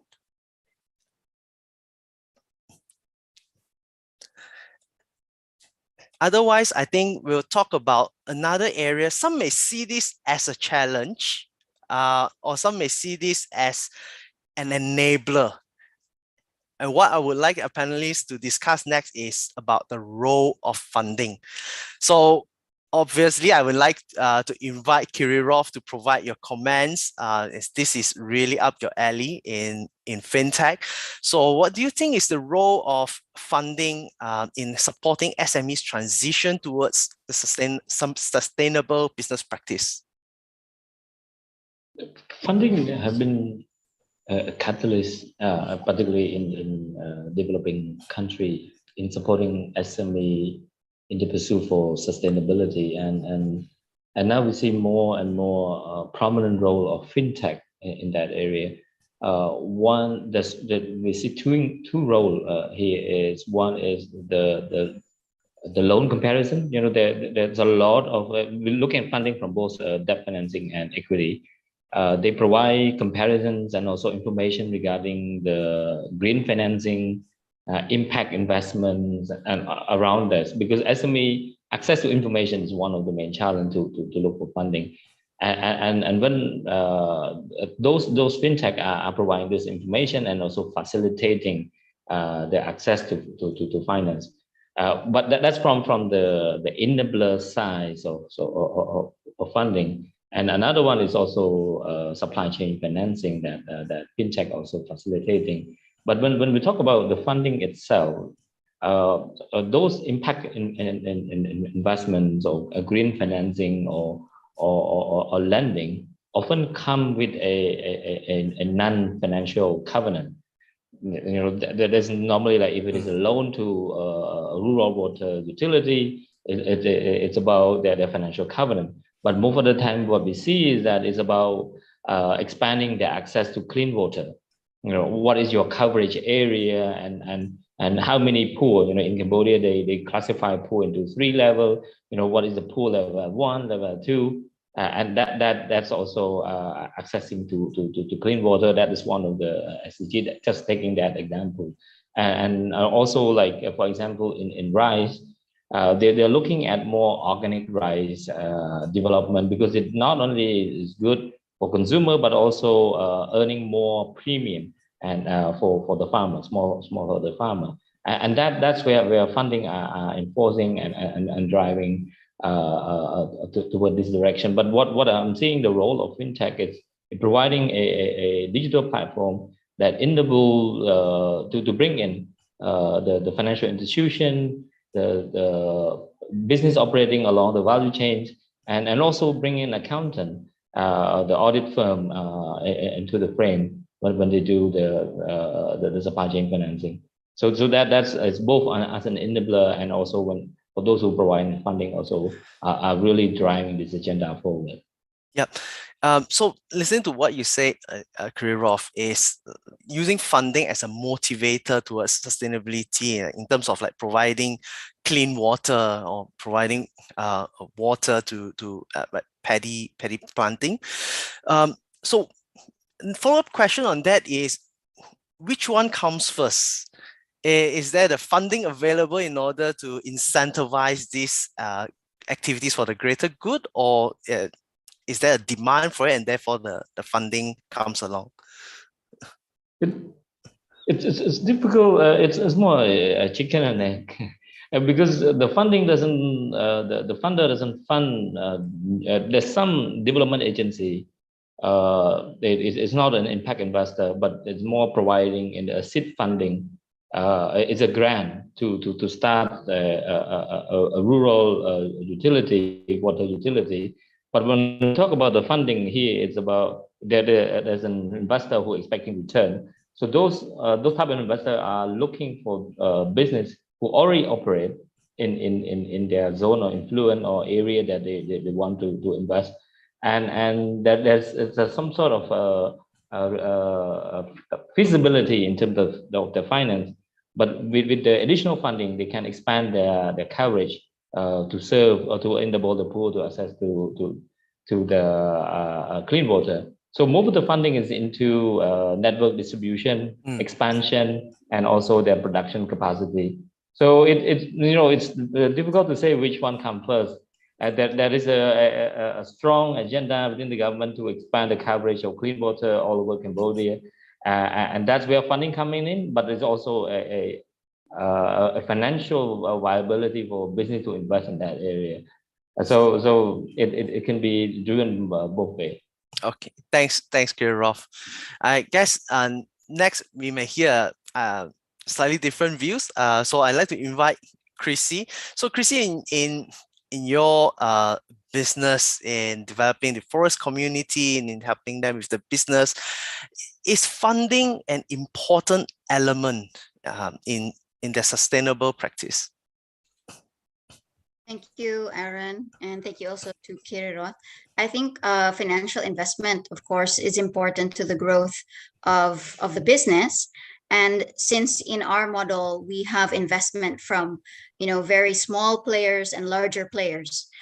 So we're relying as well on the availability investment, especially from those who have that available at the time in need. So the fact that we're a network and that we have a quite large base facilitates the investment at the time, but it has been challenging as well. Just to respond as well to the questions, and also to respond to what Kiroth was also sharing, for micro small enterprises, especially micro, there are two kinds of players. There are the very risk averse, and then there are those that are kind of believe that they can move faster than they can. So I'm very glad to hear that Kiroth and his team, send accountants as well to these agriculture cooperatives. And I very much agree in the statements that there needs to be some combination of these grants or these loan components, because some of the enterprises start from not even level, on the ground, but at a negative level where they have so much capacity that they have to build. So I think the question about fintech, it's very important, but there are so many kinds of different fintech opportunities that are available to MSMEs, and sometimes they're overwhelmed. So they need people like Kiroth to guide them in terms of timing. Now this option is good for you. Now this option may be along the lines, so that maybe in the future, Kiroth doesn't have to send so many accountants, but you've built the capacity and the financial officers of these cooperatives. So seeing that happen, as well as incentivizing incremental progress, because I see sometimes the impact investors, though they want to see social impact, they have a limited rate of return that they want to see. But sometimes some of these communities need that push before they can get to that level. So if fintech and other impact investors have that kind of investment fund that allows you small players to break through that kind of subsistence level and really become competitive, and then use the existing financial models when they reach that point, I think that will be very, very useful, and we can see more MSMEs succeeding within their fields. Thank you very much, Chrissy. That's for the insightful comments.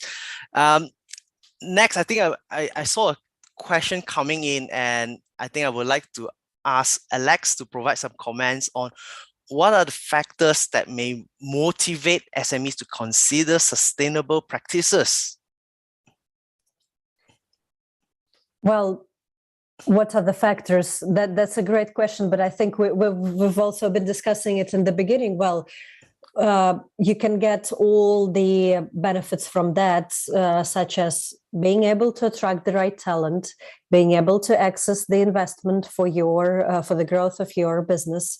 Well, also in general, the image of your company, the way your customers are looking at you, the way your supply chain is looking at you, just in general, the opportunity of being a larger supply chain, the opportunity of entering into, for example, a government procurement procedure, because we know that there is increasing, scope of expectations from the government institutions to actually demonstrate certain sustainability indicators to be able to enter into the procurement process. And well, I think speaking about ASEAN as a region, there are so many development banks operating in the field, right, that are able to provide, finance or some opportunities, for example, to participate in the international trade. And I'm sure there are all increasingly looking at sustainability as one of the factors when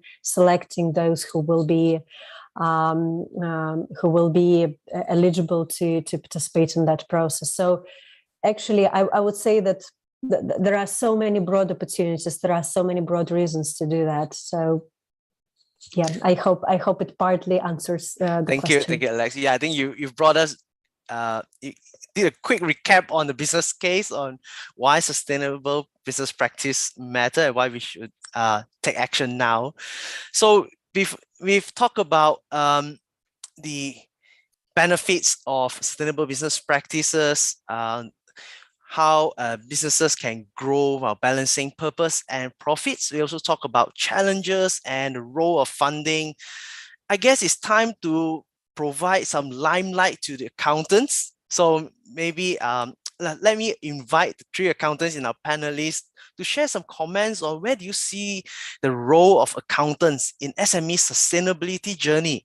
And if you may, also include in your comments this question that just came in about, in the era of high inflation, how would this affect the objectives of sustainability? Can accountants help businesses to stay on track on the sustainability agenda while deflecting or managing high inflation? Perhaps let's start from Elena. Okay, thank you so much. Aaron, I would like to use one, it's a common phrase, but I think it's highly applicable over here when we say that if it cannot be measured, it cannot be managed.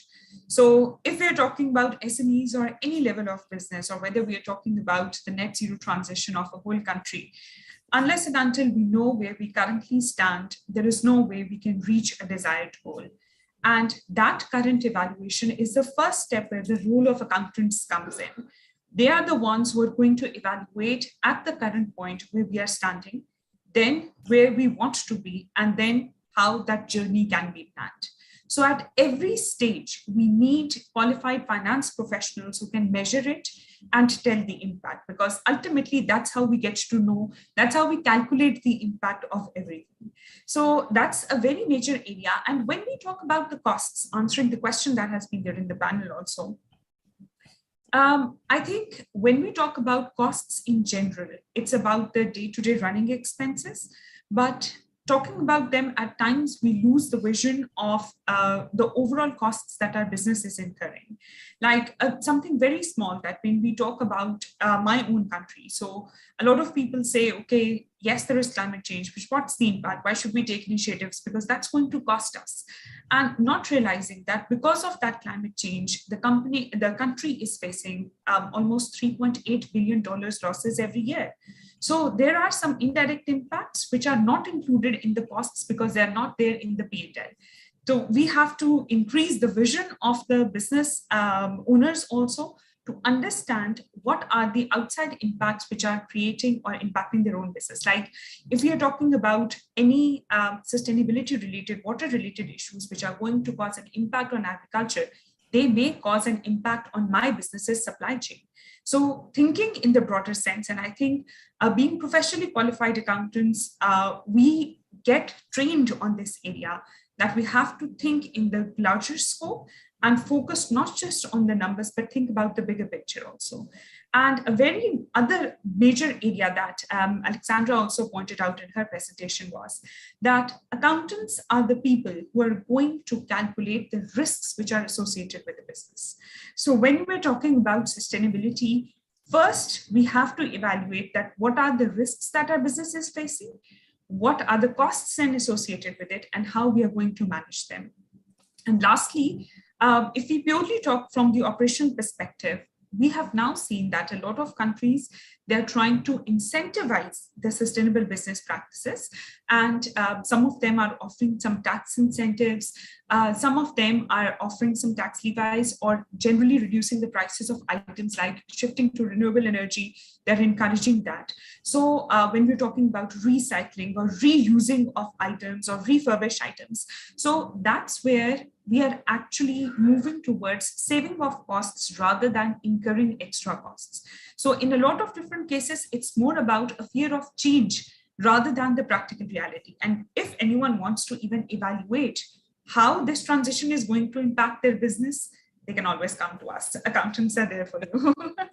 Yeah, so don't lose the big picture, measure and manage, and therefore when you have the data, you know where savings can be achieved or where you can change things, like you mentioned, switching to renewable energy or reusing.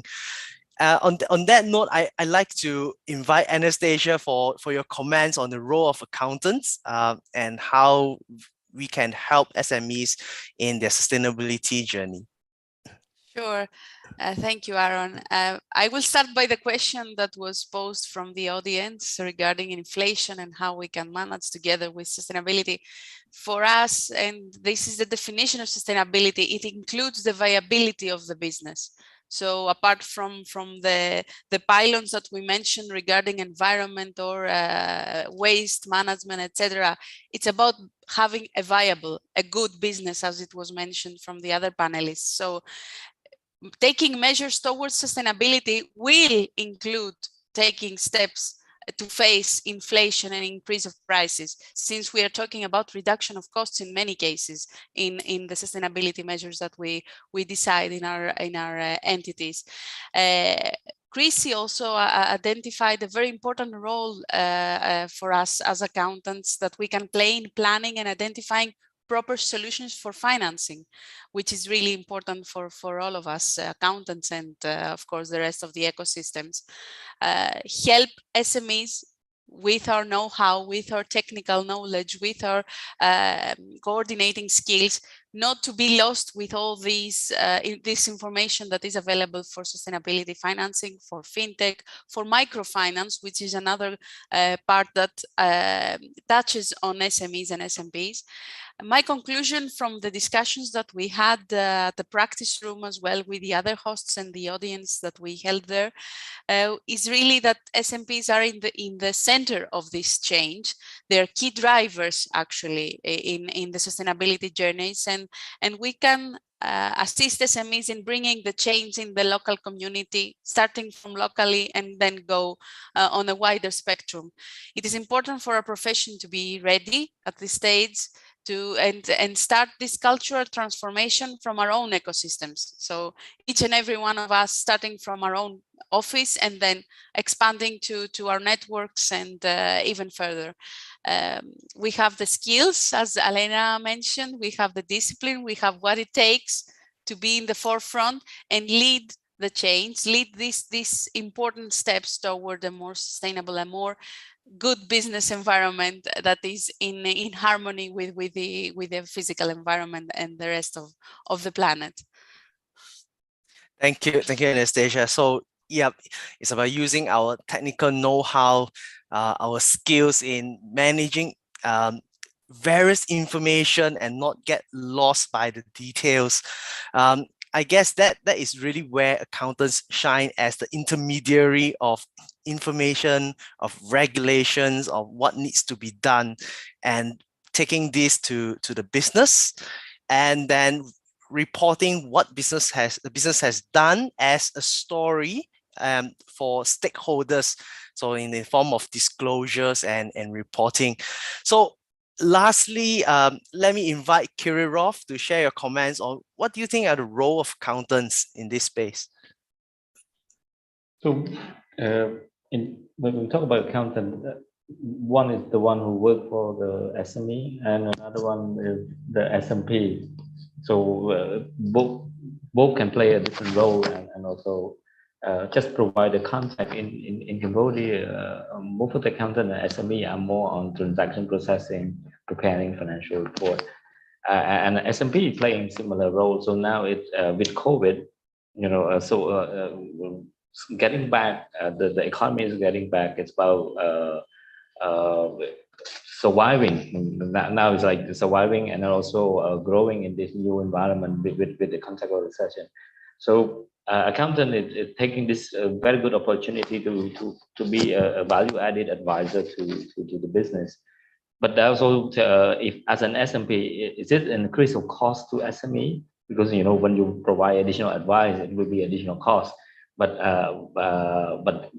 can we provide that role? But now let's focus on the role of accountant in terms of sustainability.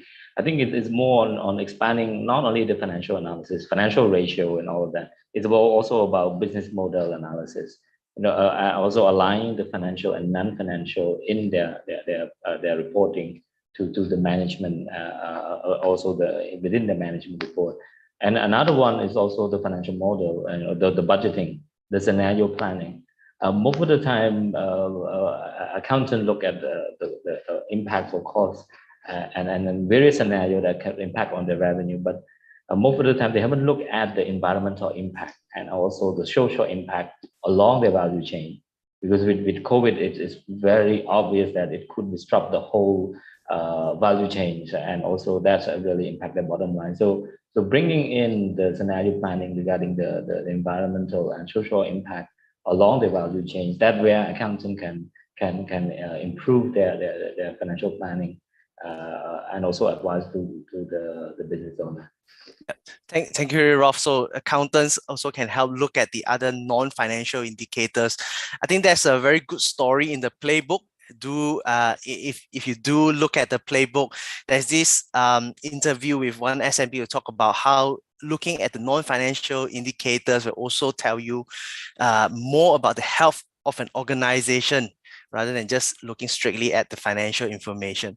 I think we are running close to the end of the session. So allow me to invite all panelists to share just one message with our peers here on how SMEs or SMPs can start adopting sustainable practices.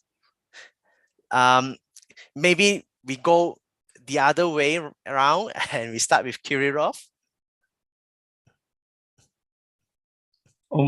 That's tough. ACCA have the whole playbook, but in the context in this country, I think it's to look at their business model and examine closely along their supply chains. Where can they start? Start something small, or where can they? The conversation can start. It's about ensuring understanding of the sustainability along the value chain first. I think that would be a very good start for any SME to start their sustainable journey. Thank you, Kirirov.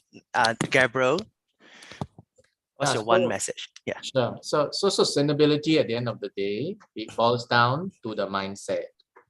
And in an organization, it needs to start at the top. So for accountants, you need to work very closely with the leadership team to give them the correct understanding and to make them aware of what sustainability is all about. And once it gets started, it's very important to then for the leadership team, together with the accountants and all the other senior team members, to actually ask yourself, what are we trying to achieve? Are we just going to do this for reporting, just to tick some boxes, and because people are doing this and therefore we are also doing it? Or are you going to create something and you want to create an impact, you want to make a change? So it starts from the mindset, it starts from the top, and it starts with the understanding of what you want to achieve, and that will set the next stages of what the organization is going to do next. Yeah. Thank you, Gabriel. Next, I'd like to invite Chrissy. Thank you, Aaron. A lot has been said by the previous speakers. I'd just like to say that though sometimes sustainability seems like adding extra cost, the speakers have already said, as Gabriel has also said, that it's a good business case if you look at it. In the end, there are long-term benefits of reducing, recycling, getting better local produce, lowering your carbon footprint. So thinking about the long-term benefit and not the short-term gains or the short-term costs is very important. And there's a growing, increasing demand as well for sustainable products and sustainable services. Just to respond to the question earlier of Aaron about external assurance, with export of rattan products from Indonesia, for example, it's one of the largest suppliers of rattan in the world. But using existing external assurance measures made it too expensive to export, and therefore there are European companies that are looking at alternatives so that these other models, these other products can be considered within their supply chain. And just finally, for the companies that you represent, in terms of you probably dealing with supply chain players that have already met a certain standard, and therefore it's easier to work with these other producers. But I invite you to extend your patience, extend your hands and your embrace with very many other producers out there. I'm sure Kiriroth works with a lot of groups who are not yet connected to larger players like the companies that you represent. And I think those connections will improve global sustainability. Thank you, Chrissy. Thank you, Chrissy. So up next, I invite Anastasia. Thank you, Aaron, and thank you for this great event and this very insightful discussion that we had today. In ancient Greek, we have a saying, which is beginning is half of everything. So this is my advice, just start your journey, take the first step. We discussed today many approaches in how you can start this journey, no matter how big or small your entity is, and work towards a more sustainable future for the local ecosystem, for the broader planet. We need to be the change we want to see for the future we want to see in our world, and we need to work all together. This is the only way. Yeah, thanks, Anastasia. Lastly, Elena. Thank you so much for the opportunity. And I think pretty much everything has been covered by my fellow panelists. I would just like to reiterate the fact that, yes, it is all about the mindset. So if you're thinking about the smaller picture, then it's an opportunity in a lot of different cases. If you move towards sustainability, you're going to be the first mover and you can have that advantage. We have Gen Z coming in as HR now. So these are the people who have a preference for sustainable business practices. And in the broader picture, we need to leave this planet a better planet for our future generations. So let's not just think about our businesses, we need to think about the overall planet also. Thank you so much. Thank you, Elena. So the takeaway is sustainability from this, my takeaway from this session is sustainability is a way of doing business. It's not only about reporting, disclosures, or compliance. Brilliant conversation. All that's left for me to do is invite everyone to put your hands together to thank our brilliant panelists today. And over to you, Pak Oki. I'm sorry we overran by 5 minutes. No, Pak Aaron, thank you. Thank you for that excellent facilitation of our discussion. I think you have managed the almost impossible task of successfully facilitating this discussion within the limited time available to us today and managed to picking up so much information from the minds of our panelists. So excellent work, Pak Aaron. And panelists, thank you very much for that insightful sharing and informative and excellent discussion and plenty of important takeaways for all of us. I may have to rewatch that discussion again later, and it's certainly great that AFA will actually make a recording of today's webinar available in our AFA YouTube page later. So, ladies and gentlemen, that is the end of our webinar today. And I think consistent with what we've heard at our first sustainability webinar this year, it is encouraging to hear how we collectively recognize the importance for our stakeholders, including those of the accountancy profession, to continue building awareness towards sustainability issues. There needs to be a sense of urgency from everyone involved. This is important so we can identify our common challenges, resources available to be shared, and what needs to be done to respond to the changing demand and expectation from our stakeholders together. Today's webinar certainly confirmed the need to strengthen our coordination. And ladies and gentlemen, I hope each and every one of you will bring back what you have seen and heard today to your team, organization, or institution. It is important for us to keep building on the momentum and continue our discussion in this space. Today's webinar is the second of our series of webinars and discussion under our sustainability agenda for 2022. We're very much looking forward to continuing our collaboration with our partners and stakeholders to present you with opportunities to share and learn, as well as engage with your fellow ASEAN accountants. And please don't forget to complete the post-event survey. This is a prerequisite for your certificate of participation. You can scan the QR code shown on your screen right now or go to the link provided. And please remember that the link will remain live for 24 hours only. And last but not least, on behalf of the organizers, AFA and ACCA, I would like to thank again our presenter, Ms. Alexandra Zarulina Kirilova for her excellent presentation. Our excellent panelists, Ms. Alina Karim, Ms. Anastasia Shalgidu, Ms. Chrissy Guerrero, Mr. Gabriel Tan, and also Mr. Chan Kirirot Sim. And last but not least, our facilitator, Mr. Aaron Sol. Our appreciation also to all of you, our audience, for your participation today. My name is Alki Pratama. I look forward to welcoming you at our next event. Stay safe, take care, and thank you. Thank you. Bye. Thank you.